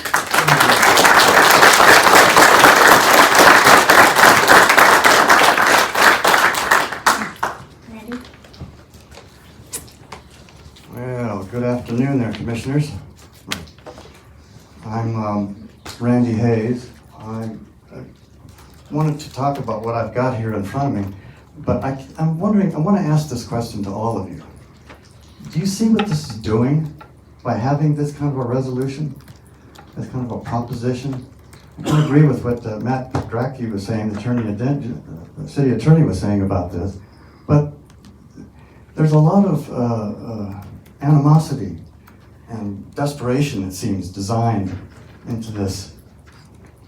And look what it's doing to us. I almost got into an argument and a fight with this guy sitting next to me right over here. Because we have this problem with not understanding that we already have the Second Amendment. It's guaranteed by the Constitution. And I'll propose the same question I did before. at the last meeting over last week, we have 300 million guns in this country. Is the government really going to come to your doorstep and take all of our guns from us? That's pretty hard to do, don't you think? Yes, it is. It's very hard to do. I want to talk about something else, though, for liability. Things how the representative from GOSAR took about 5 minutes to give us his presentation. I don't want to be cut off. Okay? Mayor? It's about liability issues. I think the attorney over here may have something to say about that. I hope you have considered how this can impact the community if any of the gun violence decides, any gun violence results in a lawsuit. Have you really consulted with your attorney about this kind of thing? Realizing how lawsuit happy we are in this country, do you think that the family members or survivors of gunshot victims would be satisfied with simply suing the city or county? How about suing any one of you board members for wrongful death? If anybody of my family members gets shot or hurt with a gun in this city or county, I'm going to be looking to sue people for this. And you have a resolution on board for this. That's going to make you look more viable, I would think. This could become very costly. I know how a lot of you really think about the costs involved in all of this. Anyway, thank you very much. Thank you.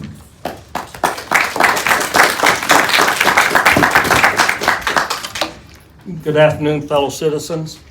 By way of background, my name is Russ Pilcher, Prescott resident. And by way of background, I'm a gun owner, a Remington 700 rifle, a Winchester Model 12 shotgun, a Smith & Wesson 38 Special, and others. I'm a retired United States Marine with a military occupational specialty of field artillery officer. I've commanded artillery units with 155 millimeter and 8-inch howitzers. All were capable of firing nuclear projectiles. Also, I've retired from Lockheed Martin, where we designed and built the F-16 and the F-35 Joint Strike Fighter aircraft. In summary, I'm not anti-gun, nor more generally anti-arms. I am, however, intolerant of incompetent people having easy access, unrestricted access to certain classes of weapons. This includes children and those convicted of domestic or other forms of violence. If you pass this Second Amendment Sanctuary City resolution, thereby opting to ignore laws that are deemed to unconstitutionally infringe upon the people's right to keep and bear arms, then I will assume you're also giving me permission to ignore the city's long-standing policy of prohibiting weapons in the city buildings, since this clearly infringes upon my right to keep and bear arms. On the upside, if you pass this resolution, it's possible each of those who vote for it will be awarded the Presidential Medal of Freedom. However, those who vote against it will no doubt be vulnerable to vitriolic, early morning presidential tweets. Finally, I'd like to introduce my wife of 47 years, Carol.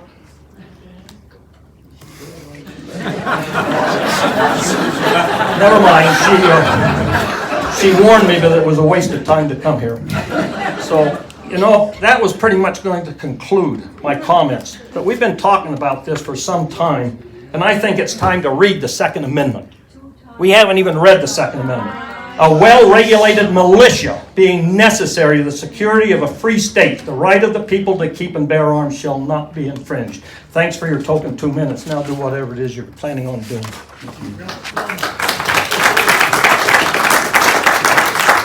The next three speaker cards I have are for Regina Pecoraro, John Stankiewicz, I'm so sorry, John Stankiewicz, and Ken Fritz.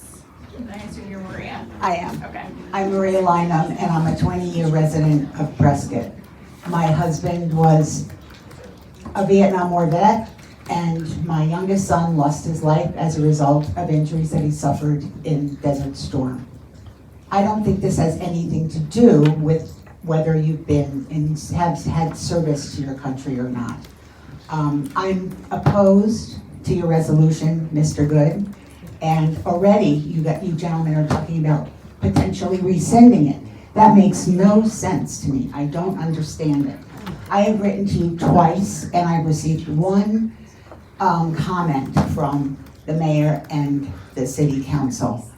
I have encouraged you to join the Tucson mayor, Regina Romero, and join other mayors and city councils across the nation who belong to Mayors Against Illegal Guns, MAIG, a bipartisan coalition fighting to end gun violence nationwide. This is a program of Everytown for Gun Safety. Romero has also announced a new mayor's task force on gun safety and violence prevention, aimed at identifying solutions to gun violence at the local level. This is what I encourage you to do. Be proactive, not reactive. Bring us together, don't divide us. This is just, it breaks my heart to see us divided like this. This is my fourth time to speak to community officials about this resolution. And I sit in line and I talk to other people. And we all have the same common goal, and that is to prevent gun violence in our schools, in our parking lots, in our Walmarts, anywhere that's a public place. And bring us together, don't divide us. So thank you very much.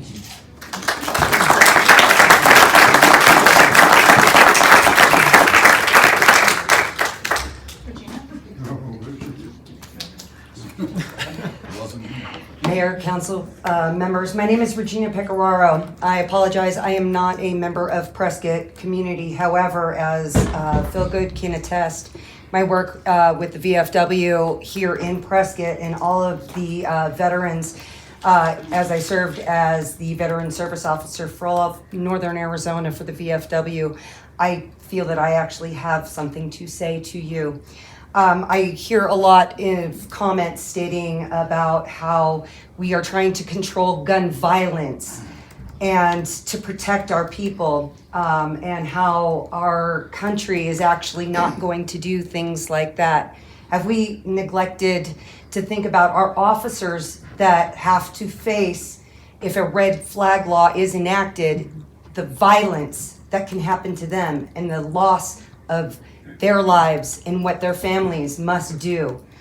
Our Yavapai County Sheriff has to come in as well and do all these things in order to basically take away our rights.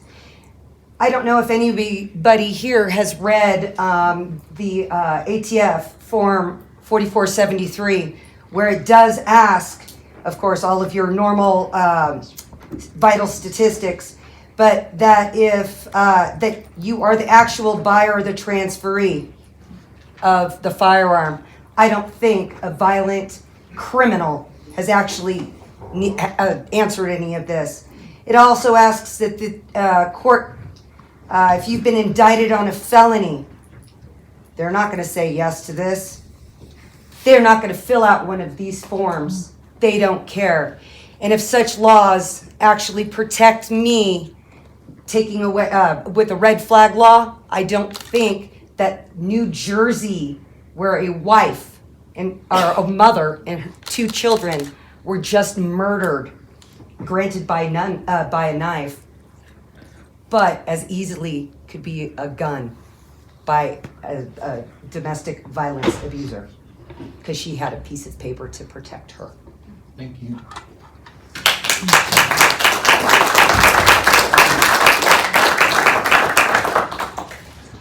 John Stankiewicz, I'm the co-owner of Nielsen Training and Consulting, a firearms training company, the CEO of the Compass Training Center, our new outdoor shooting range in Chino Valley, Arizona. I am a combat veteran, retired police officer, and the past commander of your VFW post here in Prescott, where I had a very good, with an E, senior vice commander. So my opinion is probably pretty easy to figure out, but you asked for a different perspective, and I'm going to give it to you real fast. I have trained military, law enforcement, and civilians throughout the world, throughout this country, in almost every state. And just a few weeks ago, we had competitors for a competition from all across the United States and all across the world, to include England, Germany, Finland, Sweden, Switzerland. I'm missing a bunch. The message isn't from me, the message is from them, because they did their research before they came here. And they're asking you to remember not just our history, but world history. And it has nothing to do with the Second Amendment. It has to do with 1, 3, 4, 5, 6, 7, 8, 9, and 10 as well. It has to do with all of them. And I'll be here with these people that oppose this when their First Amendment rights are squashed. That's what this is about. Remember your history. It starts with the second, it goes on from there. This resolution is important to send a message, whether it be ceremonial or not ceremonial. It is important to send a message. And from the gentleman that competed from Germany, that had spent a significant amount of time in the Russian Republic, it really doesn't matter if you get spanked from daddy and don't get your allowance or don't get your money from your state or your federal government when you no longer have a city and you have a gulag. And if that seems extreme, I will go back to what I said earlier. Go back and read your world history. That is the message from them, not from me. Thank you, and I encourage you to pass this.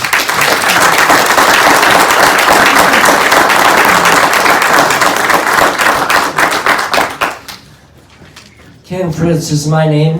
Thank you for hearing me. I am asking you not only to pass this resolution, but to go back at a later date and pass something that actually has the force of law. We're told again and again that we have a Second Amendment in this country. Do we really? What good is it doing the people in California and the people in Virginia? I left California because of the way that our Bill of Rights is being systematically chipped away little by little. Who's doing anything about it? I'm asking you, as our last line of defense, to make a statement that it won't be tolerated here in Arizona. I believe that nobody with good intent needs you to be disarmed. Thank you.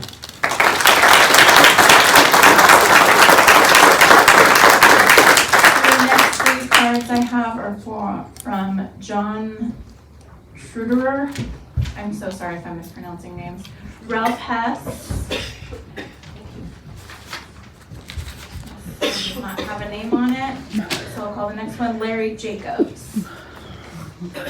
Mayor, Council, thank you for letting me speak here today. My name is John Schroederer. I come to you with a slightly different perspective and a concern about if this proposition is passed. I'm a retired mental health and substance abuse counselor. Most importantly, having lost my youngest son to death by suicide in 2001, I'm a survivor of suicide. I've devoted a large portion of my life the last several years advocating for suicide awareness and prevention across Yavapai County in Arizona. I currently volunteer on 2 state-level task forces working toward achieving Governor Ducey's goal to reduce suicides across Arizona. Suicide is a major public health concern, both nationally and locally. Suicide is a reflection of the health of our society and community. I know firearms do not cause suicide, but they are involved in a significant number of suicides. In 2018, there were 84 suicides in Yavapai County. 57 of those suicides involved the use of firearms. That's 68%. The number of suicides involving firearms in Yavapai County is 16.9% above the national average of 51%. 21 of the 84 suicides occurred in Prescott. 12 of those involved the use of firearms. 4 of the 12 were females. While these numbers are just statistics to many of you, never forget that each one of these statistics has a name. My son's name is Noel. They each have family, friends, and a community that have been impacted by their death. Statistically, about 90 to 95% of the people sitting in this room have been impacted directly or indirectly by suicide. I question the need for the proposed resolution that does nothing more than make a statement. We've had that discussion already about something that's already protected. Consideration, let alone passage of this resolution, only serves to pour gasoline on an already volatile topic. Please consider your role as elected officials to work toward community peace and unity instead of fostering further animosity and division. Is the passage of this unnecessary resolution more important than finding ways to reduce the number of suicides, especially those that involve firearms? Should the proposed resolution be approved today, it is my hope that it won't be used to impede or prevent future collaborative efforts between the firearm community and the community at large to find workable, effective solutions to Prescott's increasing number of suicides by firearm. There are viable solutions that respect the Second Amendment rights. I'm only here today to bring awareness to the relationship between firearms and suicide in Prescott and Yavapai County to you, the firearm community, and the citizens of Prescott with my deepest prayers that no one has to experience the life-changing grief that my family and I have endured. Thank you for your time. Thank you.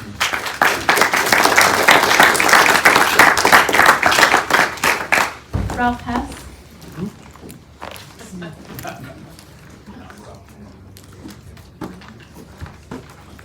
Well, good afternoon.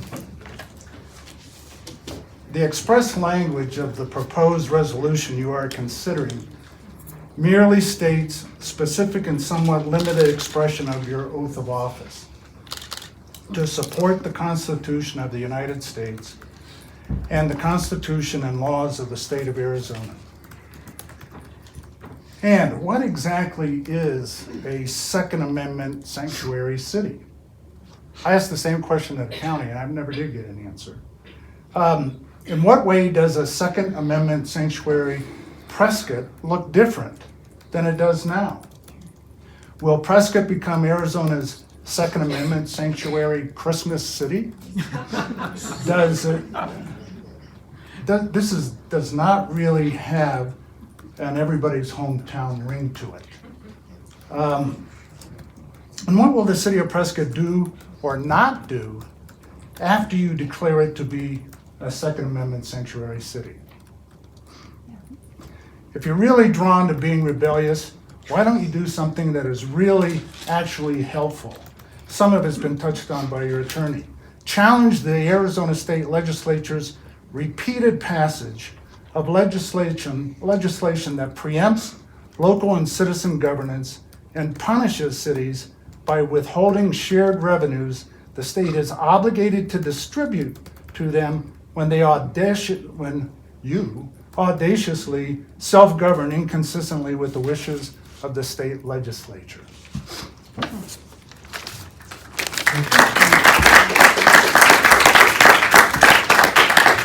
The next three cards I have are for Larry Gray, another one without a name, Sharon Zipperman, Mark Smith. Good afternoon, Mayor, council members. My name is Larry Jacobs. I'm going to bring a different perspective to this issue here. I had the privilege of serving on the Phoenix Police Department for 34 years. During that time, I was involved in officer-involved shootings, and these shootings did involve the criminal element, and the criminal element in one of these particular shootings ended up succumbing to the injuries that he sustained. One of the things that these law enforcement officers, like the ones that are standing here today, have to endure is they have to endure a criminal investigation as a result of that until such time as they're deemed to be, shown that they were responsible in the actions that they took and they were justified in taking that life. One of the concerns I guess I have is there are many people in this community that do take the time to get their ALOSHA certification along with have concealed weapons permit like myself. And we do provide a very valuable service. I know that we have safety teams in our churches and everything else, and we're there. And we're also there for a big reason, and that's to support these officers that we have, whether it's the deputies at YCSO or Prescott officers in the event they have issues, because they can't be everywhere. And the response time at anywhere now could be anywhere from 3 to 5 minutes. And if people are taking the responsibility of assuming that responsibility and putting their self out there to assist and become available in the event that some armed intervention has to occur, then I think we would like to have the support of not only the Second Amendment, but have the support of resolutions from the communities in order to assume that responsibility. Sure, there's some liability, but the Second Amendment gives us much along those lines. But I would encourage you to vote yes on this and let us continue to go out there and be there to help our law enforcement individuals and other individuals in order to be responsible and get all the certifications that are required to do that. Thank you.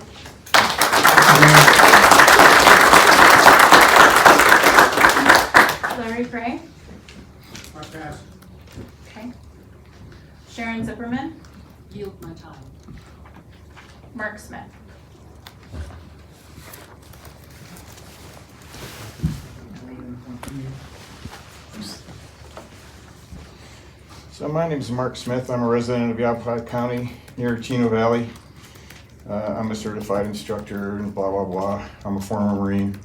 I'm here today to thank you for your efforts regarding the Second Amendment Sanctuary Resolution. However, as you've already heard, the resolution carries no force of law.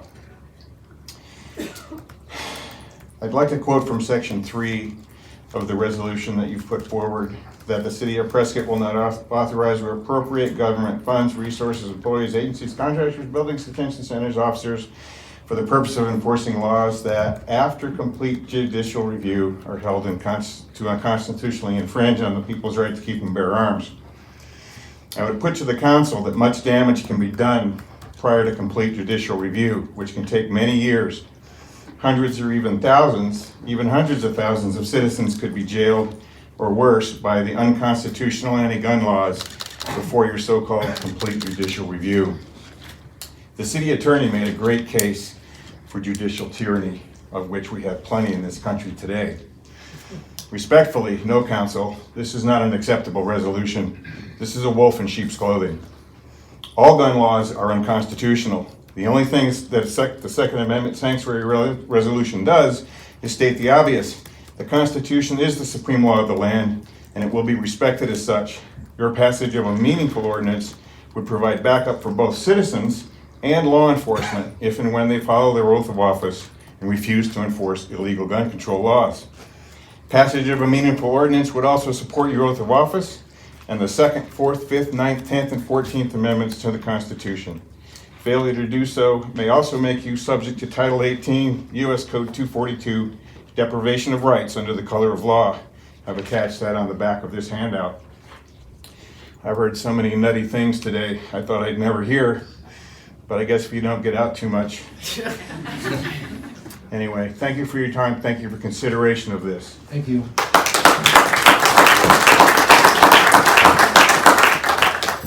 The next three are Steve Trioud, Craig Kiggins, and Richard Thompson.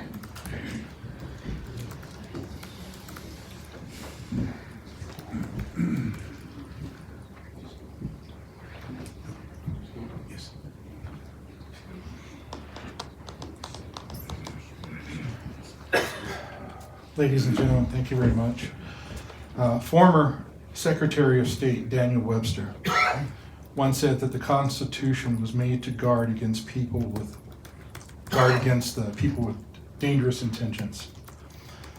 I left California because it was full of people with dangerous intentions who want to protect me from myself by disarming me, stripping me of my rights, stripping me of my due process, dictating their mandate, forcing compliance with threats of felony conviction, and property confiscation. This was a large part of my decision to move to Arizona. I wanted to, and I deserve to live with the freedoms granted to me by the Constitution. Some people take their rights for granted. It's a sign that they didn't fight for those rights. They didn't march, they didn't get beat, they didn't get fire hosed, and their appreciation for these rights is diminished. Having family members that have fought that fight, I appreciate all of my rights as a U.S. citizen, and I vow to keep them. I'm asking the City Council to stand firm and protect our Constitution against those with so-called good intentions. Thank you very much.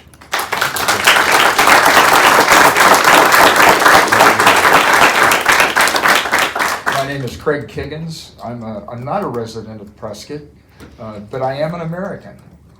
I have very high regard for our founding fathers and the Constitution that they wrote and the provisions for our safety. They had just come out of a Revolutionary War that was won by a bunch of ragtag citizens. And when they said that we should have the right to keep and bear arms, I think it was in that context. And they said that that right shall not be infringed. In our country, there is an insidious, continuous assault to infringe our rights under the Constitution. A minute ago, somebody else said it, but it's a favorite saying of mine. I really respect the police. I don't know how they can get up in the morning, put on that uniform, be identified as the enemy of a whole lot of folks out there. But they do it. But when seconds count, they are minutes away. There are soft targets all around us. This is not a soft target because they are here protecting us today. But there are many places that will not let me take my weapon. So that means that I am without defense. That's a lot of schools. That's a lot of other public buildings. I just ask you to remember, this is not redundant. This is just standing on the wall, affirming our rights, and taking a stand for our Constitution and our rights. And I thank you for hearing this.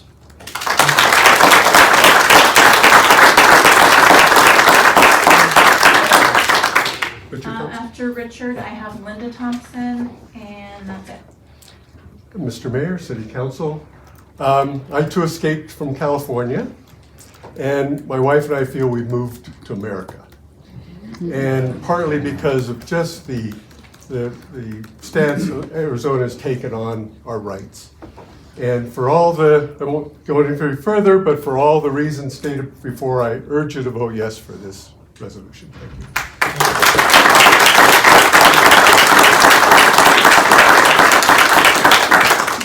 I'm the wife. And I wasn't planning to speak. I was just going to get up and say, vote for this resolution. But after hearing some of the arguments against it, I have cognitive dissonance. Like why is this going to create violence?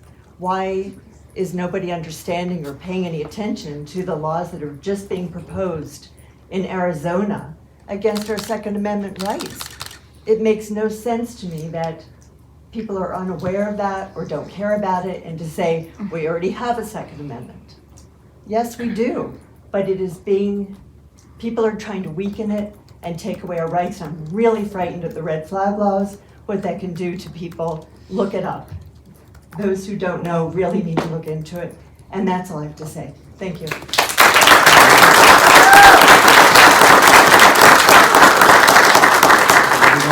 That's all of them. All right. Well, thank you all for participating. Appreciate it. Let's come back to the council and get any comments from the council at this point. Mayor Pro Tem? Thank you, Mayor. I will tell you I've lost a lot of sleep over this over the last, since I found out that this was actually going to be on our agenda. When I took my oath to protect the Constitution, I meant to protect not only the Constitution, all of the amendments that are amended, 27 amendments to the Constitution. I also took an oath to always do what I felt was best for Prescott. Now, I have friends on both sides of this. I mean, I want to take the Zipperman's class on Constitution. I've taken the class on Constitution. I just feel that we can reaffirm our commitment to the Constitution in a way that does not make us that we do not have to become a sanctuary city. I really am opposed to the word sanctuary. I mean, the first time that when the county started to think about this, I had some bad feelings about sanctuary with regard to sanctuary cities already that are in our nation. And I don't want Prescott to be a sanctuary city. So I'm wondering if there is a way that we can reaffirm our commitment to the Constitution. I will tell you that I think this fight needs to go to the legislature. I appreciate that Congressman Gosar is protecting our Second Amendment in Washington, D.C. This fight, if you don't want red flag laws, then that needs to happen down at the legislature. Our job here in the city does not involve the red flag laws.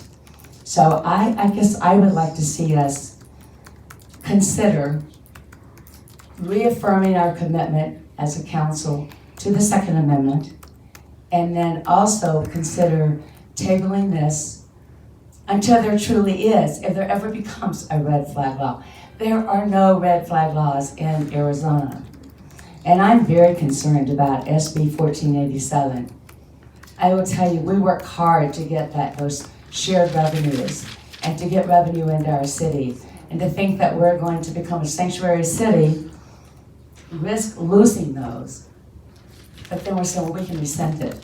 Well, why would we put something, vote for something, and then rescind it? So I would like to make a motion that we find another way to reaffirm our commitment to the Second Amendment. Motion second. Let's go to Councilmember Rusi. Thank you, and I want to thank everyone for coming and speaking today. It was very wonderful to see everyone exercising their freedom of speech, their First Amendment rights. I would like to read the Second Amendment again since the other gentleman was interrupted. And it reads, "A well-regulated militia being necessary to the security of a free state, the right of the people to keep and bear arms shall not be infringed." And these are 27 very powerful words. And I would also like to read the 14th Amendment Due Process Clause. "Nor shall any state deprive person of life, liberty, or property without due process of law." And this is why I oppose red flag laws, because I feel that there is no due process involved. Now, that being said, I feel also that today the City of Prescott only had 4 short days of notice from Thursday, when the agenda was published, to today. And it went directly from e-session to study session. So I am not in favor of voting on the same day as an executive session. So I would like to propose to my fellow council members that we put this on the ballot so the citizens of Prescott can have a say, because I have a feeling that there were a lot of residents here that were speaking their opinion, but they are not actually citizens of Prescott. So in August, the ballots go out, and I think it would be very cost effective, and it would be wonderful if we gave the citizens of Prescott their say and get this on the ballot. Thank you. Thank you, Mayor, and thank you everyone for being here. It's great to hear everyone and hear everyone's opinion. I have something prepared that I would like to read. Adopting this resolution makes a statement that we, as a city, will pick and choose which laws we direct our police department to enforce. This contradicts the oaths of office that we took. Not only did we swear that we would uphold the Constitution of the United States, but we also swore that we would uphold the Constitution and laws of the state of Arizona. We are not judges. This council does not perform judicial review. Therefore, we should not be making determinations on which state laws we choose to enforce. Additionally, the language outlined in the proposed resolution is no different than what is currently being enforced. If after a complete judicial review, a law is deemed to be unconstitutional, it would no longer be a law and therefore not enforceable. With or without this resolution, the City of Prescott would not ever enforce laws that have been found to be unconstitutional by the courts. This resolution doesn't change anything and is simply a political statement. I don't think the city should be in the business of making political statements on state and federal issues. It's beyond the scope of city business. I am disappointed to be put in a position where some may perceive my position on this resolution to mean that I do not support the Constitution of the United States. I take my oath of office seriously and would never purposefully choose not to defend the rights of Americans that are outlined in the Constitution and the Bill of Rights. In fact, as a direct descendant of George Reed of Delaware, who signed both the Declaration of Independence and the Constitution of the United States, I greatly understand the gravity of protecting our rights as citizens. I personally do not have an issue with people choosing to responsibly exercise their Second Amendment rights. However, I do not feel that declaring Prescott as a Second Amendment sanctuary city is necessary and in the best interests of the city.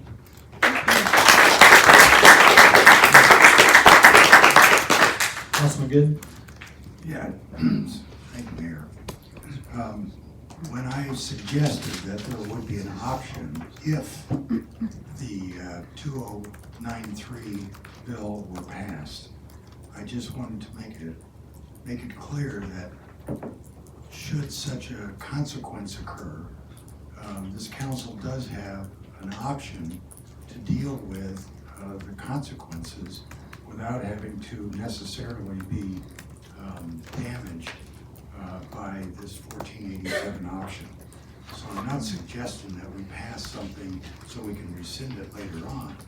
I'm just suggesting that we do have options should something occur, and I don't think it's good public policy to anticipate things that might happen rather than deal with things that are happening. The suggestion that we put it on the ballot, I think also is going to be well after the fact. Even if we could suggest a ballot initiative, we've already heard on another matter that it would probably cost us about $80,000 to add a ballot option to our next election. And we would be certain that the current legislature would already be ended by the time that should happen. So I want to make sure that this current legislature and hopefully future legislatures know that the City of Prescott, the residents herein, expect not to pass these types of laws, and that's the purpose of me bringing this forward. So I would like to be able to move that we approve this resolution the way it's written. So that's my statement.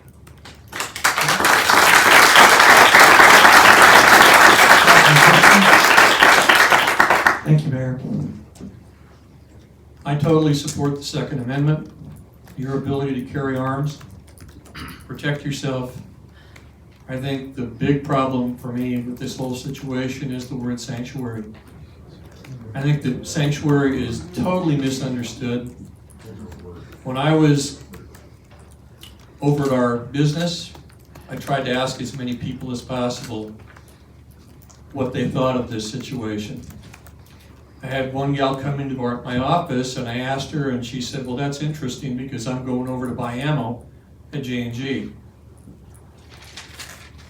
But she also said that this was unnecessary and that the word sanctuary really muddied the waters in this situation. So I would be totally willing to revisit this at some point, but I think that sanctuary takes away from the intent, the good intent of what you're trying to do here today. Mayor Pro Tem. Thank you. I guess I would like to re-say that I believe that we can reaffirm our commitment to the Second Amendment and the Constitution without saying that Prescott is a sanctuary city. I just do not think that is the best thing for our city. And I will tell you, I believe that SB 1487 is a reality, and it could really hurt our city if we lost revenue. And so, Mayor, I would like to again suggest that we table this and that we think about other ways that we can reconfirm our commitment to the Second Amendment without saying we are a sanctuary city. So we have a motion to table and a second. Any other discussion? If not, please vote. Passes 6-1. All right, let's move on to item 10B, please.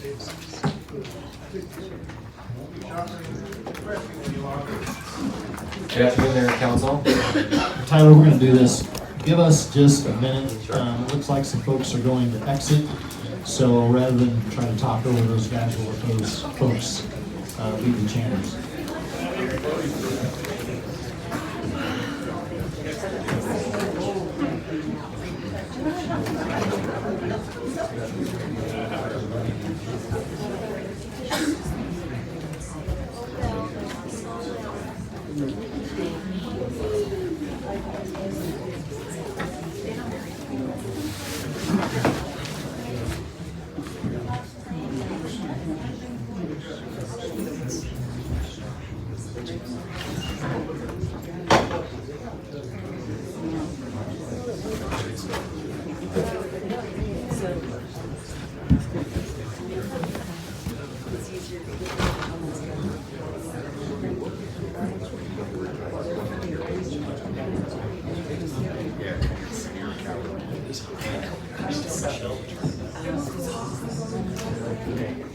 Do you have another? Sarah, is there another copy of what he's going to go through? I can get it to you because he gets the team, so I can just email it over. Thanks. Yep, and how about it?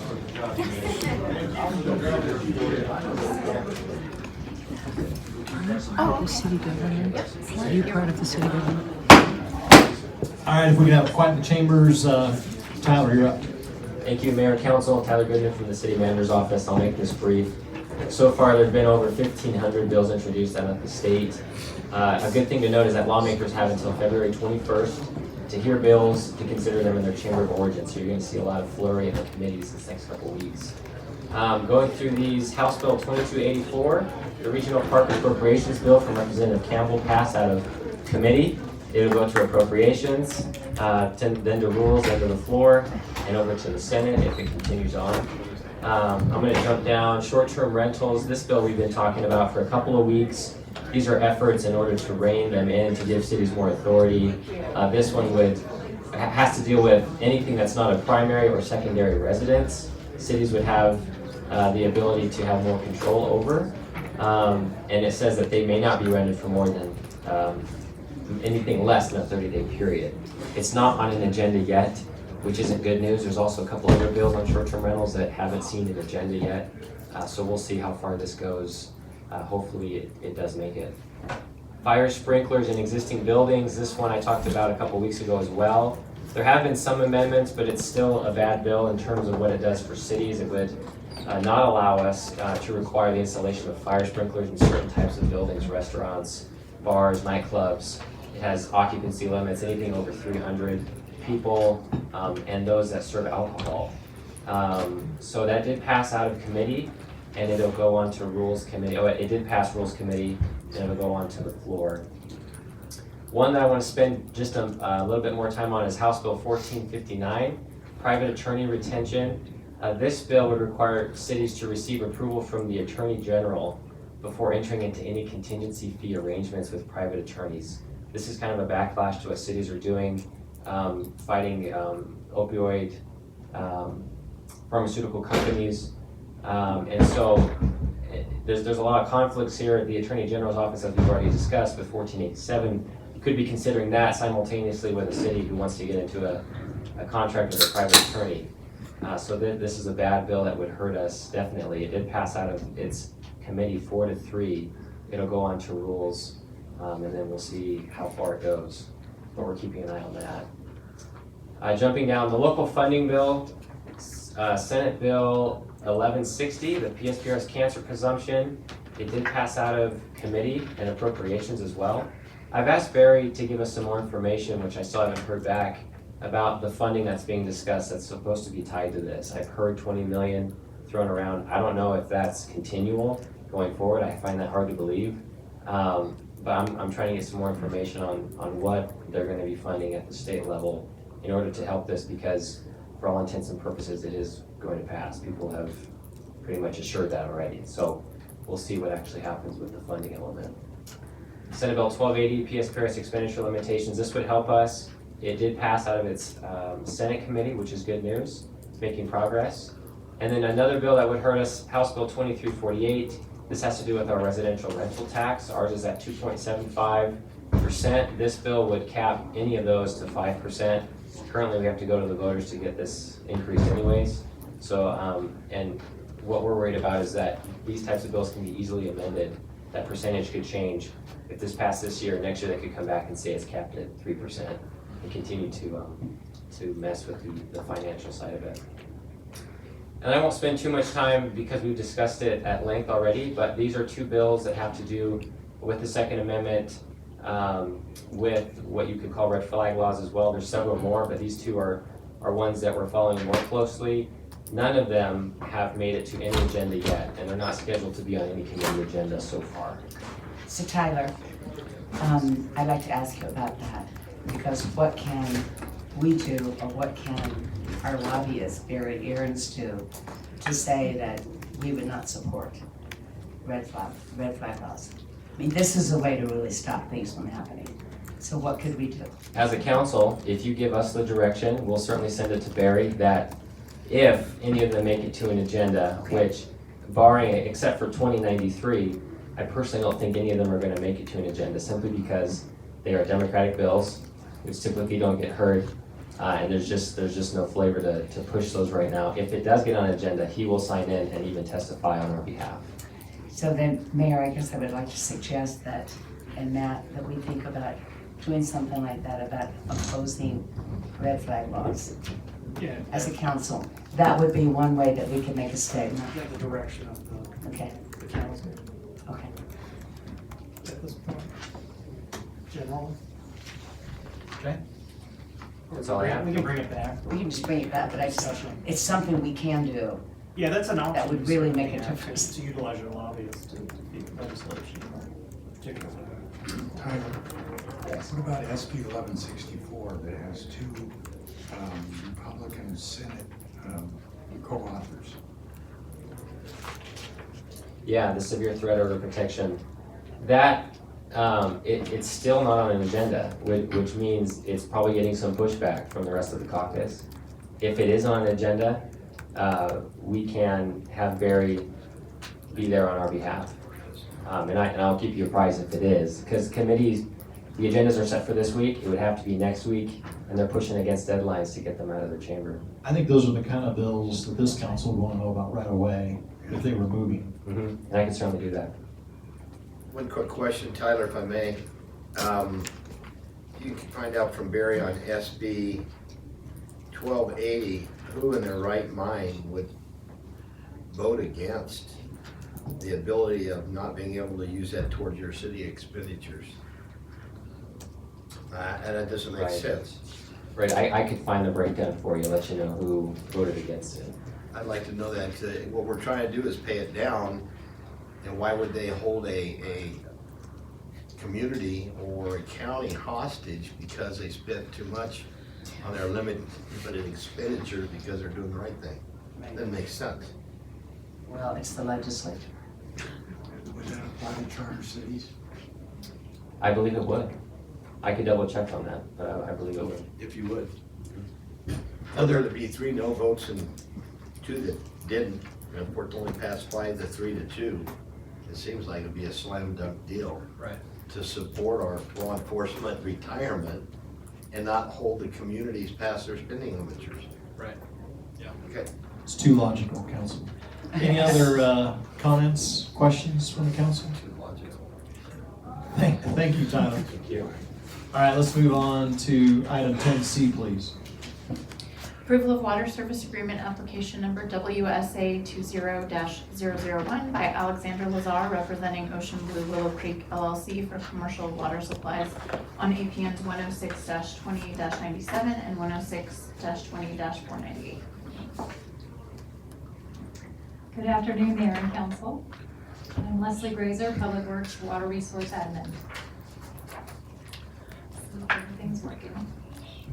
To get you started on this topic today, we're going to look at the map for where this is located. I think you mostly know where it is located, Willow Creek and Willow Lake Road intersection, roughly.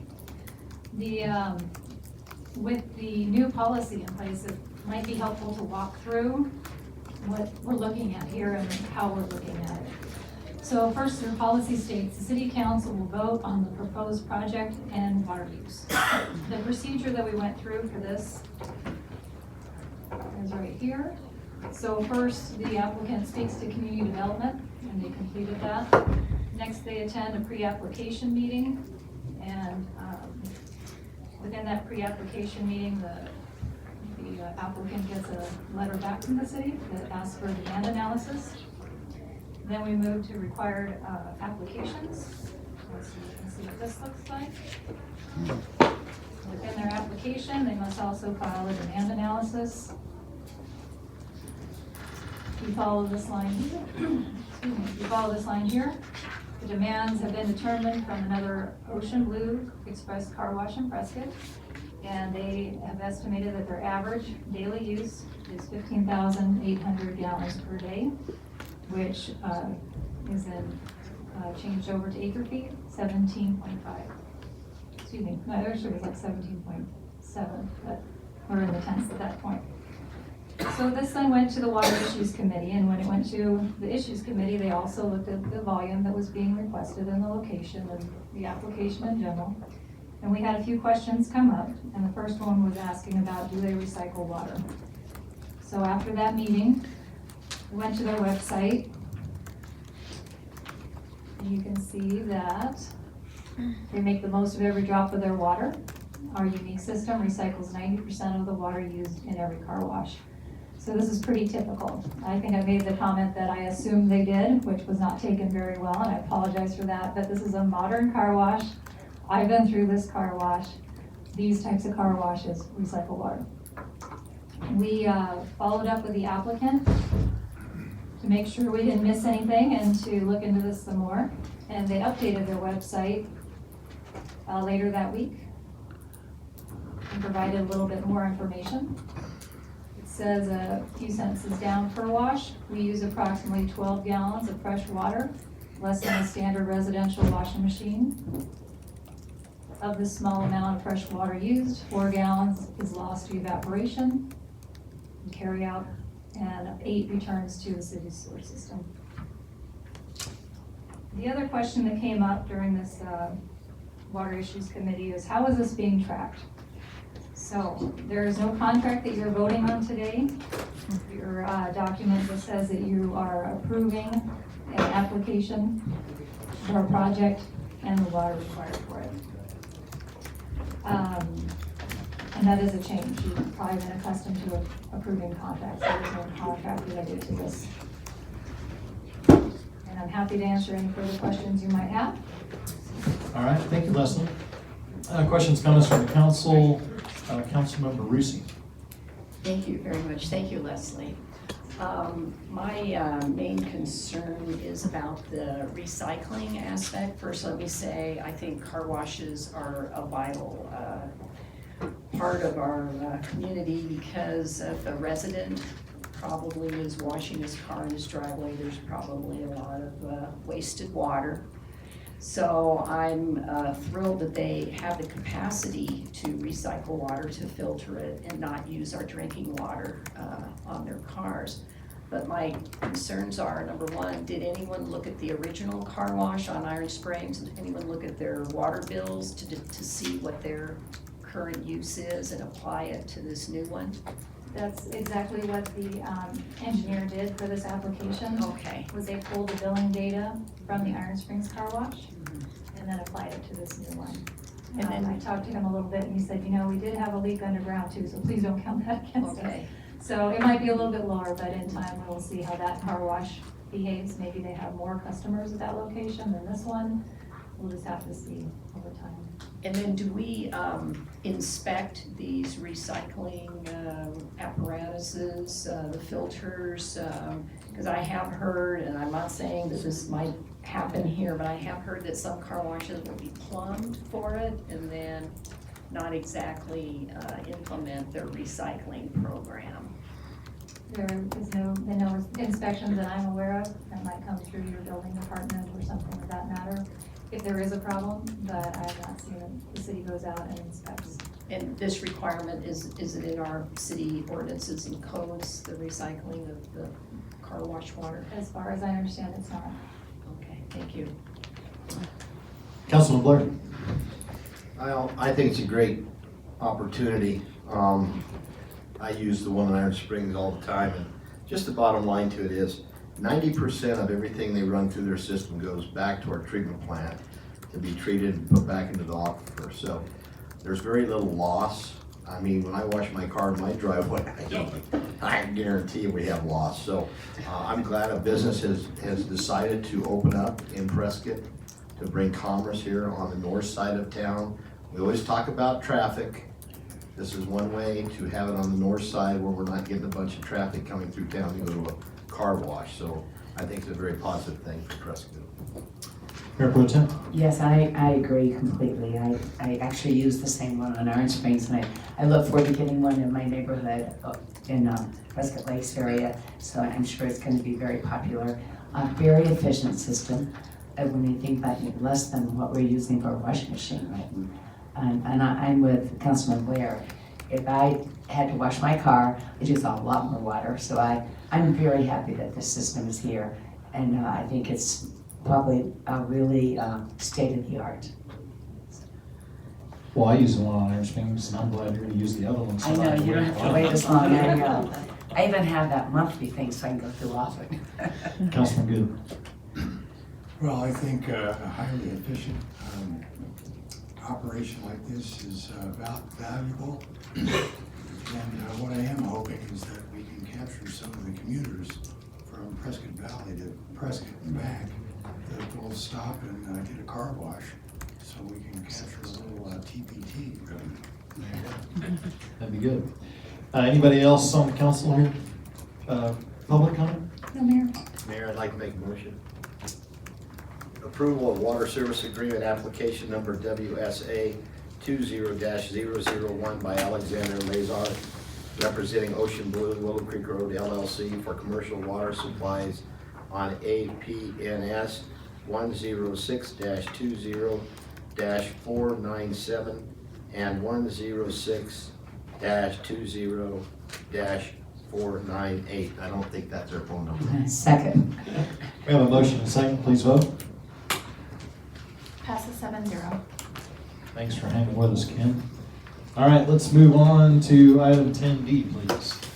Adoption of PLN 19-020, a proposed rezoning of 600 and 621 East Rosser Street from its current single-family 35 designation to multifamily medium density. Thank you. Good evening, Chairman, Mayor, members of the council. Tammy Dewitt, Community Planner. Here's a map of the property, a zoning map of the area. The property is currently zoned single-family 35, 35,000 minimum square foot dwelling size. It does span over on the other side of Rosser Road too.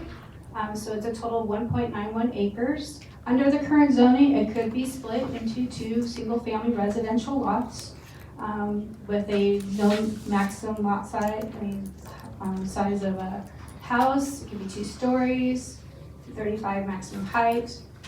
What the applicant is proposing, well, here's the show, it is vacant right now. We do have also over here, just for comparison, we do have Cloudstone development over here. It is an SF-18, platted under a reduce the lot sizes and the setback requirements. So these usually see about a 10-foot building separation between, because they have 5-foot setbacks, side setbacks. We do have a neighbor-oriented business zoning over here on the other side, which would allow for multifamily, just for comparison in the area. And then here we have the Cloudstone development. It is pretty much built out at this time. And here's an updated site plan. Okay.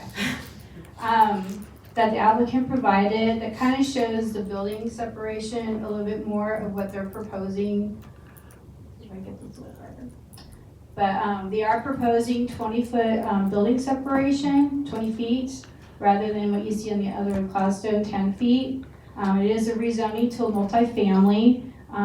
The applicant could have come in and tried for an SF-18, as similar to what's over in Cloudstone. But then he would have platted a separate residential lots, which was not his intent. He wanted to do this under one existing parcel and just have the 3 houses here that remain under one ownership. It's a little different model than we usually see, but the intent is for these to be rental houses. And so they'd have one access here and then their each individual house with a garage. This property is impacted on the other side of Rosser Street with a floodplain. It's pretty much undevelopable, so that leaves only this area here to be developed. There have been other proposals before through PAC, but none of them have come to fruition because of the floodplain issues. And you can also see over here, this is also limited over here. Here's some renderings that the applicant did provide after the Planning and Zoning Commission meeting. Based on some concerns of what these were going to look like. They are just proposing single-family residential houses, the 3 here in the cluster. That way it's not impeding on any visual for the neighbors. No, it's not blocking anybody's view sheds. And here's a close-up of what they're proposing. There was some question from the commission about adjacent house sizes. So we did look on the county's website to see what they're being evaluated at, what the improvements are. And they did range from 624 square feet. Sorry, thank you, 1,624 square feet, inflated it, to 2,266 square feet. The applicant is proposing 1,200 square foot house sizes. That's livable area, which is pretty typical for rentals, 3-bedroom, 2-bath houses for the area. These lot sizes also just range from 5,102 square feet to 11,305 square feet.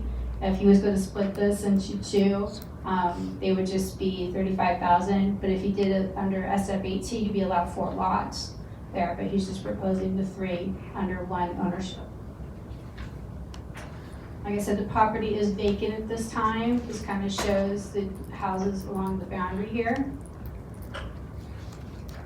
And then some other pictures of the property, which are hard to see on. This also does show, we did get a letter of opposition yesterday from an adjacent property owner, from this resident right here. They're saying that they were just hearing about the proposal. On December 20th, we did send notices out to all the property owners within 300 feet, which is required by state statute. This shows the buffer map of all the property owners that were sent. We did feel that this was capturing most of the impacted neighbors, and that if need be, it would spread. At the commission meeting, we did have a couple people attend because the property was also posted. And then we've only gotten the 1 letter of opposition that we got yesterday. And so the applicant is proposing a zoning map change to multifamily just to allow for the 3 residences under 1 ownership. And that concludes my presentation. I'm free to answer any questions. Thank you. Councilman Blair. I love seeing this, to be honest with you. Thinking outside the box a little bit, the multifamily kind of gives it a bad taste in the mouth to the neighborhood because you're thinking all of a sudden we're going to get apartments next door to us. But in reality, an RA 35 lot on Rosser Street is probably not reality. And for it to be under 1 owner, we are suffering from a lack of rental housing. And to have it 1 common driveway off that busy road that serves 3 residentials, I like seeing different stuff like this because an old guy on this council that spent 4 years in the Planning and Zoning Commission, it's fresh to see something different that doesn't fit the typical mold. Such that Cloudstone was when it first came in, because it didn't fit the typical mold. So I will support this. Councilmember Rusi. Thank you. I have a question about water meters. Is there 1 water meter proposed for these 3 homes? At this time, per the water code, each house would have to have its own water meter unless the applicant applies with the Public Works Director to have 1 meter for the 3 houses. And per the water code, because it is under 1 ownership, that they could apply and it would qualify. It could possibly qualify for consideration. So we don't know anything further on that topic? Not at this time. Thank you.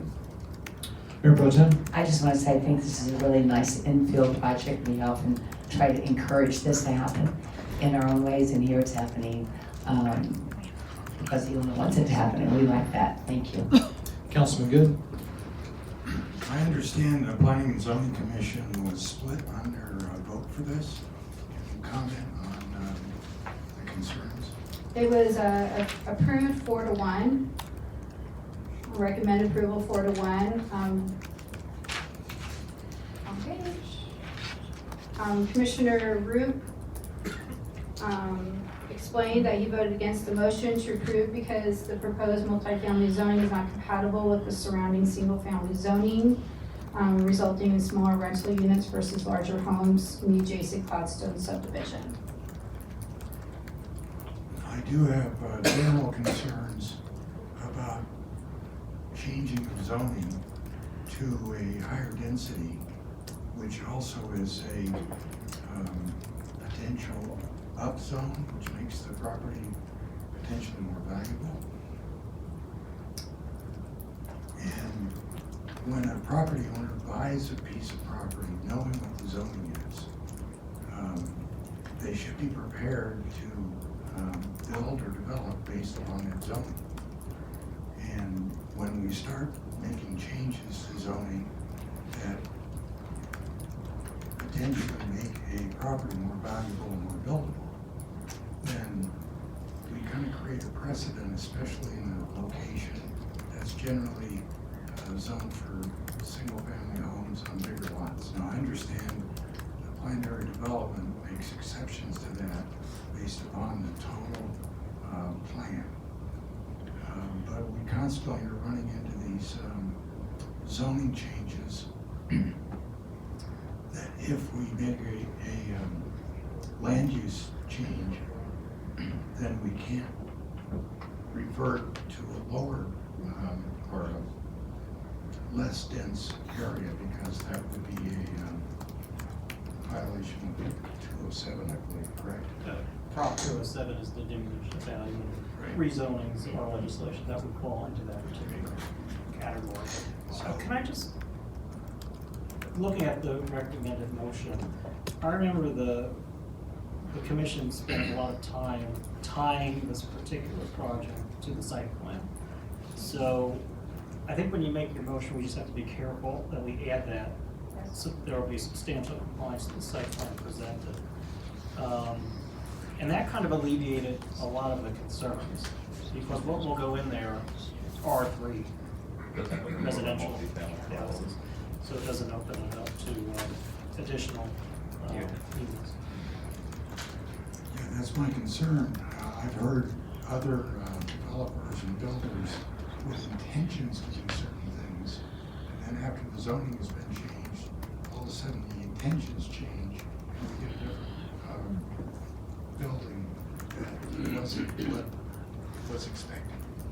So we would have protection. You do have the authority to make it subject to substantial compliance with the site plan presented. And I think that was the intent of the planning and zoning. And that was also part of the recommendation from the planning and zoning, that it was in conformance with the site plan.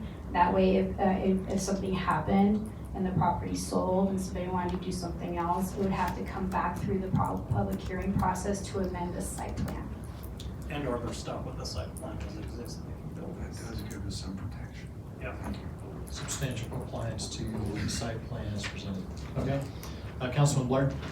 I want to go one step further. I would like to recommend with that site plan that those homes are individually metered. I think it's important to have them individually metered so the owner knows what each one of those facilities is using, opposed to having it a block meter.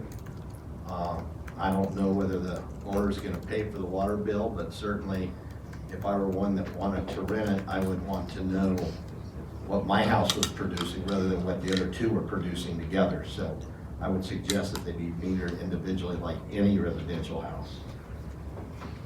I'd support that suggestion strongly. And I'll let the applicant speak to that, but one of my recollection is one of the reasons we kind of proceeded this way was because of some issues with utilities, running utilities up kind of one pipe. Now, whether or not that changes, whether we can do individual billing and metering, I don't know. Let's have that conversation. I think it should be okay. And my understanding is that it would be one main coming off, one line coming up and then splitting it, and each home could have its own meter.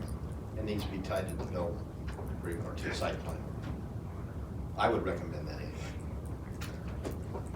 Matt, how do you suggest we handle that? Let's hear from the applicants. Okay. What his thought process is here.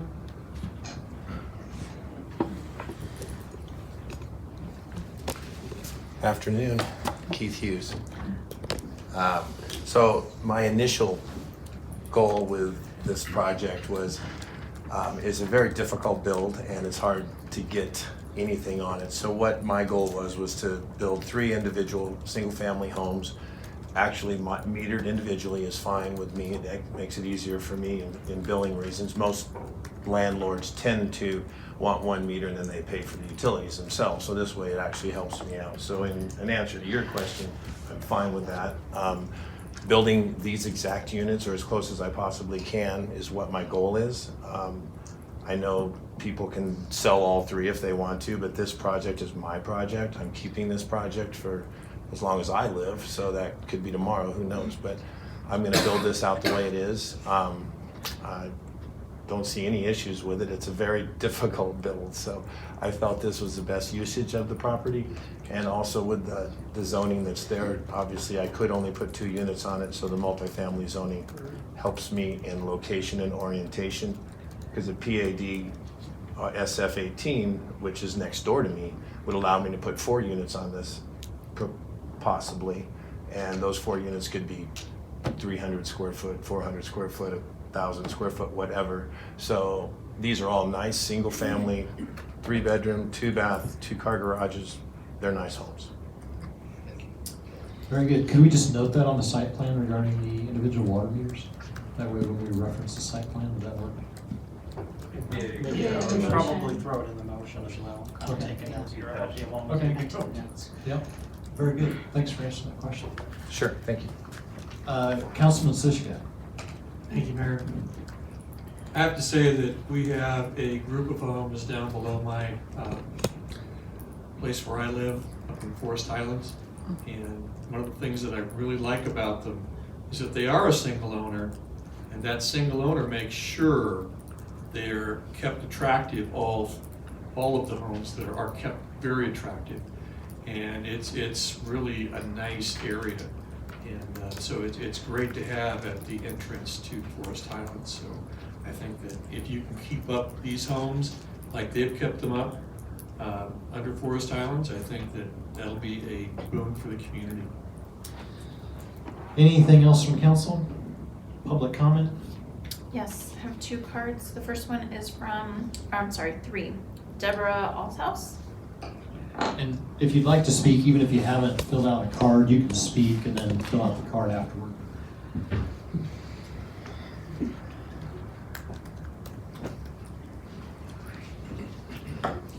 Council members, mayor, I appreciate what you do for our city.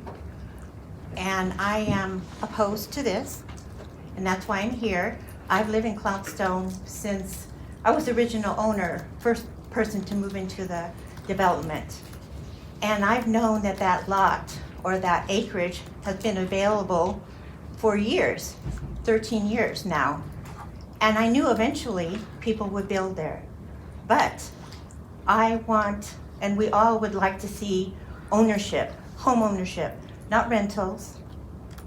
It's going to devalue our property that we work so hard to have the value go up. And if you bring in rentals, it's going to go down. And we have so many apartments in this city, new apartments, Willow Lake Road or Willow Creek Road.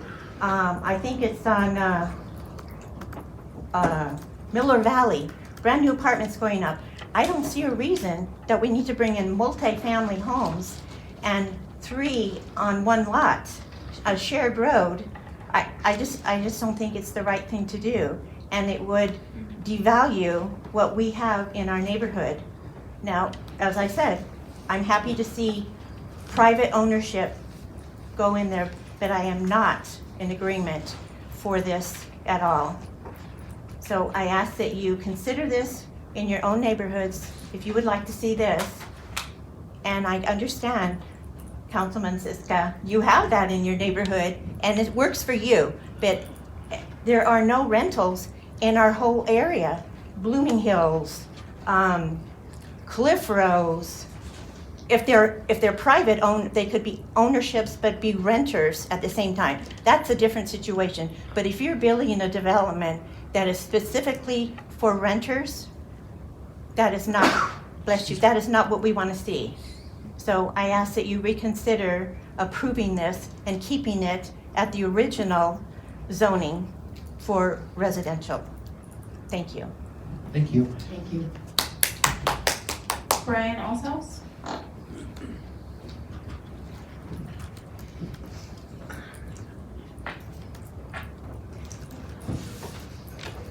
Mr. Mayor, City Council. My name's Brian Alshouse. I've lived there for 17 years. Obviously, that was my wife that just spoke. And our main concern is the fact that it's rental property. And by keep changing the zoning all the time to fit whatever developer wants to put in there, I think we've gone through this before. There was a church at the other end that they wanted to rezone to build a higher steeple. But anyways, our main concern is the traffic flow, safety issues, and the noise, and obviously the decrease in value of our property. I personally do not know anybody that benefits in increase in their property value or it staying the same when they put in a rental development next to their home. And as my wife said, there are plenty of rental homes. The main issues with safety, with traffic, they have to exit, go east on Rosser. And my concern is they're gonna use Cloudstone and Rosser to make a U-turn to head west. Now the Prescott City Schools already use Rosser and Cloudstone as a bus stop to drop off and pick up children. And I guess those are kind of our concerns. And I think there's, to keep changing the zoning, there's a lot of empty lots across from us. And that could be changed to rental apartments if we keep changing the zoning every time a developer comes in and wants to put something in. I would like to see our community stay the way it is, and I would appreciate your support in maintaining the consistency of our neighborhood in the zoning. Thank you. Elaine Temple.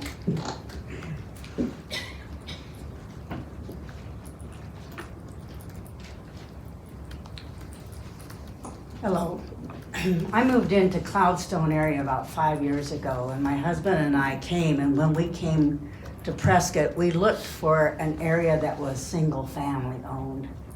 And we looked all throughout Bloomingdale and Cloudstone, and we found this, and we really liked it. I am not opposed to rentals, but I'm opposed to rentals in an area that was zoned for single families, because I bought with that intention.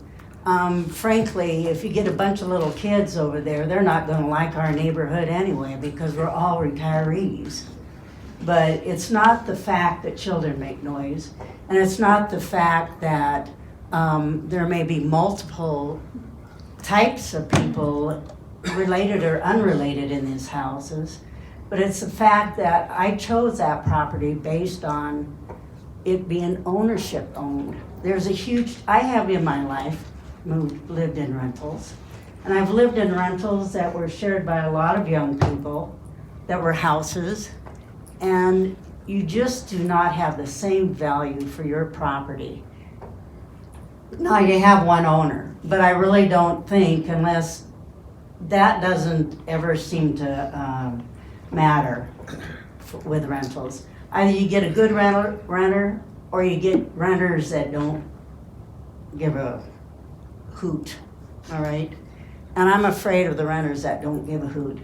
And I didn't expect to have, like the NOB, I don't want that piece of property turned into rentals, because this one seemed to work out well for 3 people, or 3 houses. So I'm opposed to this. And I'm opposed to it because I came into Prescott and I had an idea of what I wanted to buy. I didn't want to buy a rental. I wanted to buy a home. And I wanted the people around me to be homeowners, just like me. And I did buy that house.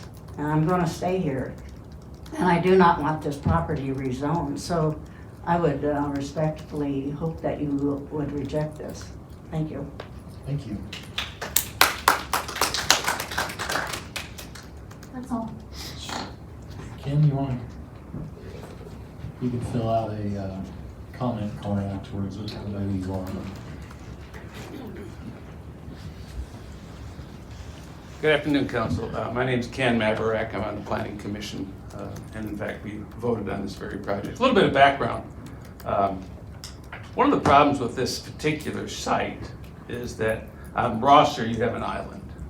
So this property will only have right in and right out. The lady was talking, she's worried that they'll use her driveway over at Cloudstone to turn around. That might happen. One of the reasons we looked at this, and there was a lot of deliberation over it. We got Matt up to the microphone 4 or 5 times to verify those things that Phil just mentioned about people promise things and then things change later on. And we kind of checked with Matt on a couple of those things. But the real key thing here is I think we're dealing with some terms that are polarizing some of the folks. And Tammy, you know some of the details about why this went to a PAD zoning. We only wanted one driveway to this property. If you put 3 or 4 houses here, now you've really complicated Rosser Road. This way, with the way if you could put that up there, there's only one entry into this whole area, which means that somebody's got to own that. So I don't know how it would have worked with 3 or 4 single-family houses like the folks are asking for. These really are very close to single-family. It's just one common ownership. So I perceive this, I don't want to speak for my fellow commissioners, as really a single-family thing. But the zoning issue had to take place because of the way our codes are written, that you couldn't have three properties on this parcel without going to the multifamily zoning. So I don't look at this as a multifamily. I've been in multifamily most of my life, except for the recent period. And this is not, in my opinion, multifamily. This is single family. I know there was conversation at our meeting, Matt or Tammy, you might be able to recall that better than I, about water meters. And I think we talked about having 1 meter. Did we not? I don't recall. And not that would make a difference. Having the one line. And Correct. I don't know if we got to the point where that line has 3. Splitting off, okay, so, but it was 1 line coming. Right. So, And I think that's one of the reasons they had to attempt the multifamily zoning. yeah. Sorry, I just wanted to clarify that. This wasn't done willy-nilly. There was a lot of consideration. There is a wash next to it, and the property across the street's a wash. So there's not anything else that's going to probably happen here.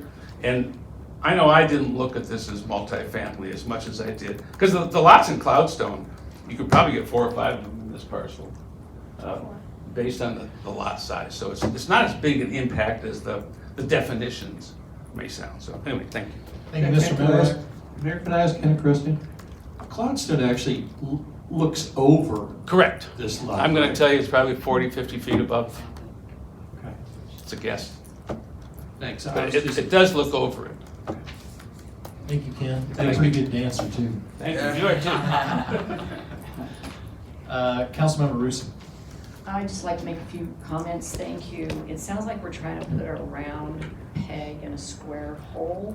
I do not support this rezoning, number 1, because it's non-conforming, and I agree with Mr. Root from Planning and Zoning, and I've listened to the opposition from our homeowners, and one of the things that makes Prescott special and such a wonderful place to live is our wonderful neighborhoods and our homeowners, and we need to support our homeowners and our neighborhoods. Thank you. Any other public comment or council? No further public comment. Entertain a motion. Mayor, I think I took notes. Oh, good. I would like to make one other comment, and that is that we need affordable housing in our country. We have people that cannot qualify to buy houses. And so I appreciate that we have single-family homes that are available. I live in Prescott Lakes. I know several of our homes, although they're single-family, they are rented out by families that are very good families. So I'd like to make a motion, Mayor, to move to approve PLN 19-020, the rezoning of 600 and 621 East Rosser Street from single-family 35, that's F-35, to multi-family medium density, MF-M, limited to 3 single-family or to site plan presented and metered individually. Substantial. Second. Is that okay, Mr. Raki? Yeah, the legal words of art would be developed in substantial compliance with the site plan presented, and utilities being individual meters. That's kind of what I've got. Sarah, you got that? I got it.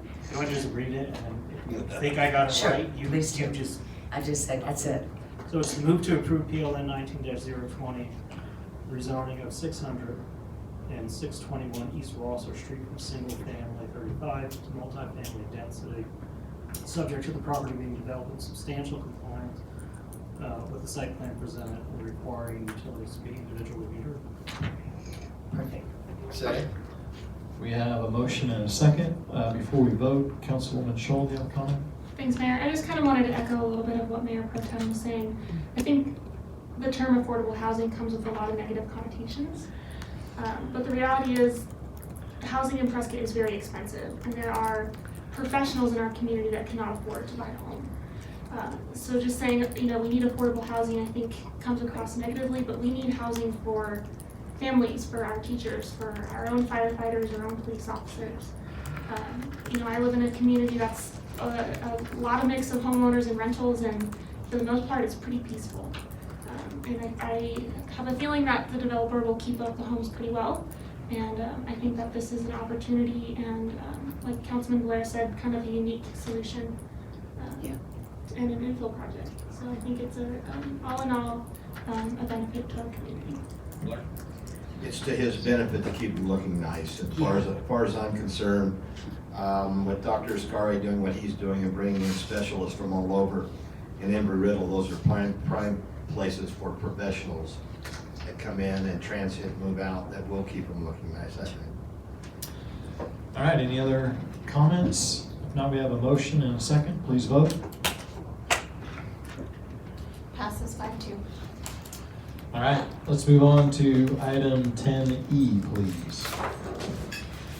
Approval of SIG 19-006, a comprehensive sign plan for the Burmester 120 West Gurley Street, APN 115-15-115. Thank you, Mayor and Council. Tammy Dewitt, Community Planner. So before you use a comprehensive plan for the Burmester building, 120 West Gurley Street, the proposal includes 4 wall signs for the building for a total of 199.85 square feet. Under our existing zoning, they would only be allowed 50 square feet of signage. So this is going to make it where people supposedly know more about where the building is. Here's a picture of the front. On the awning, there's going to be a 42 square foot backlit sign which matches what was approved for Bashford Courts, adjacent next door. They wanted to mimic the sign and the size, the style, and the lighting, so they're going to look very, very similar with the different verbiage to designate the 2 buildings. The other 2 signs, so on one of them on the back of the building,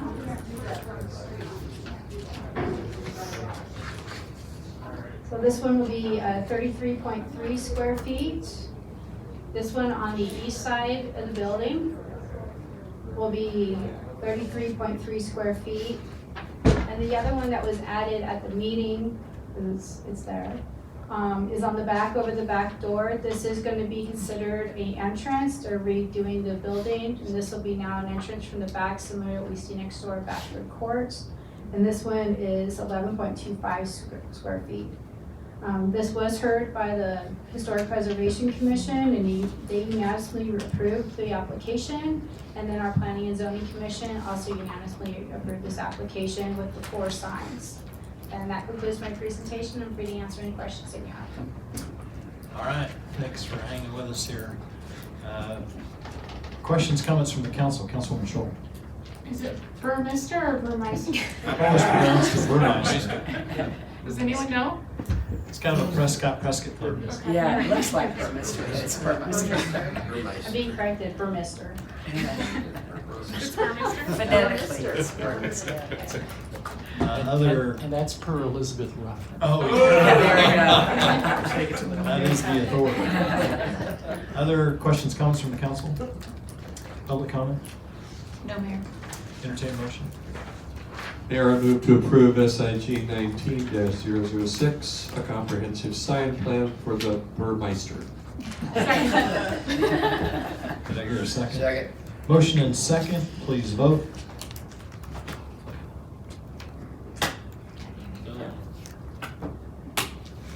Passes 7-0. All right, thank you. Our quote today comes from Abraham Lincoln. Those who deny freedom to others deserve it not for themselves, and under the rule of a just God cannot long retain it. This meeting is adjourned. Read that again.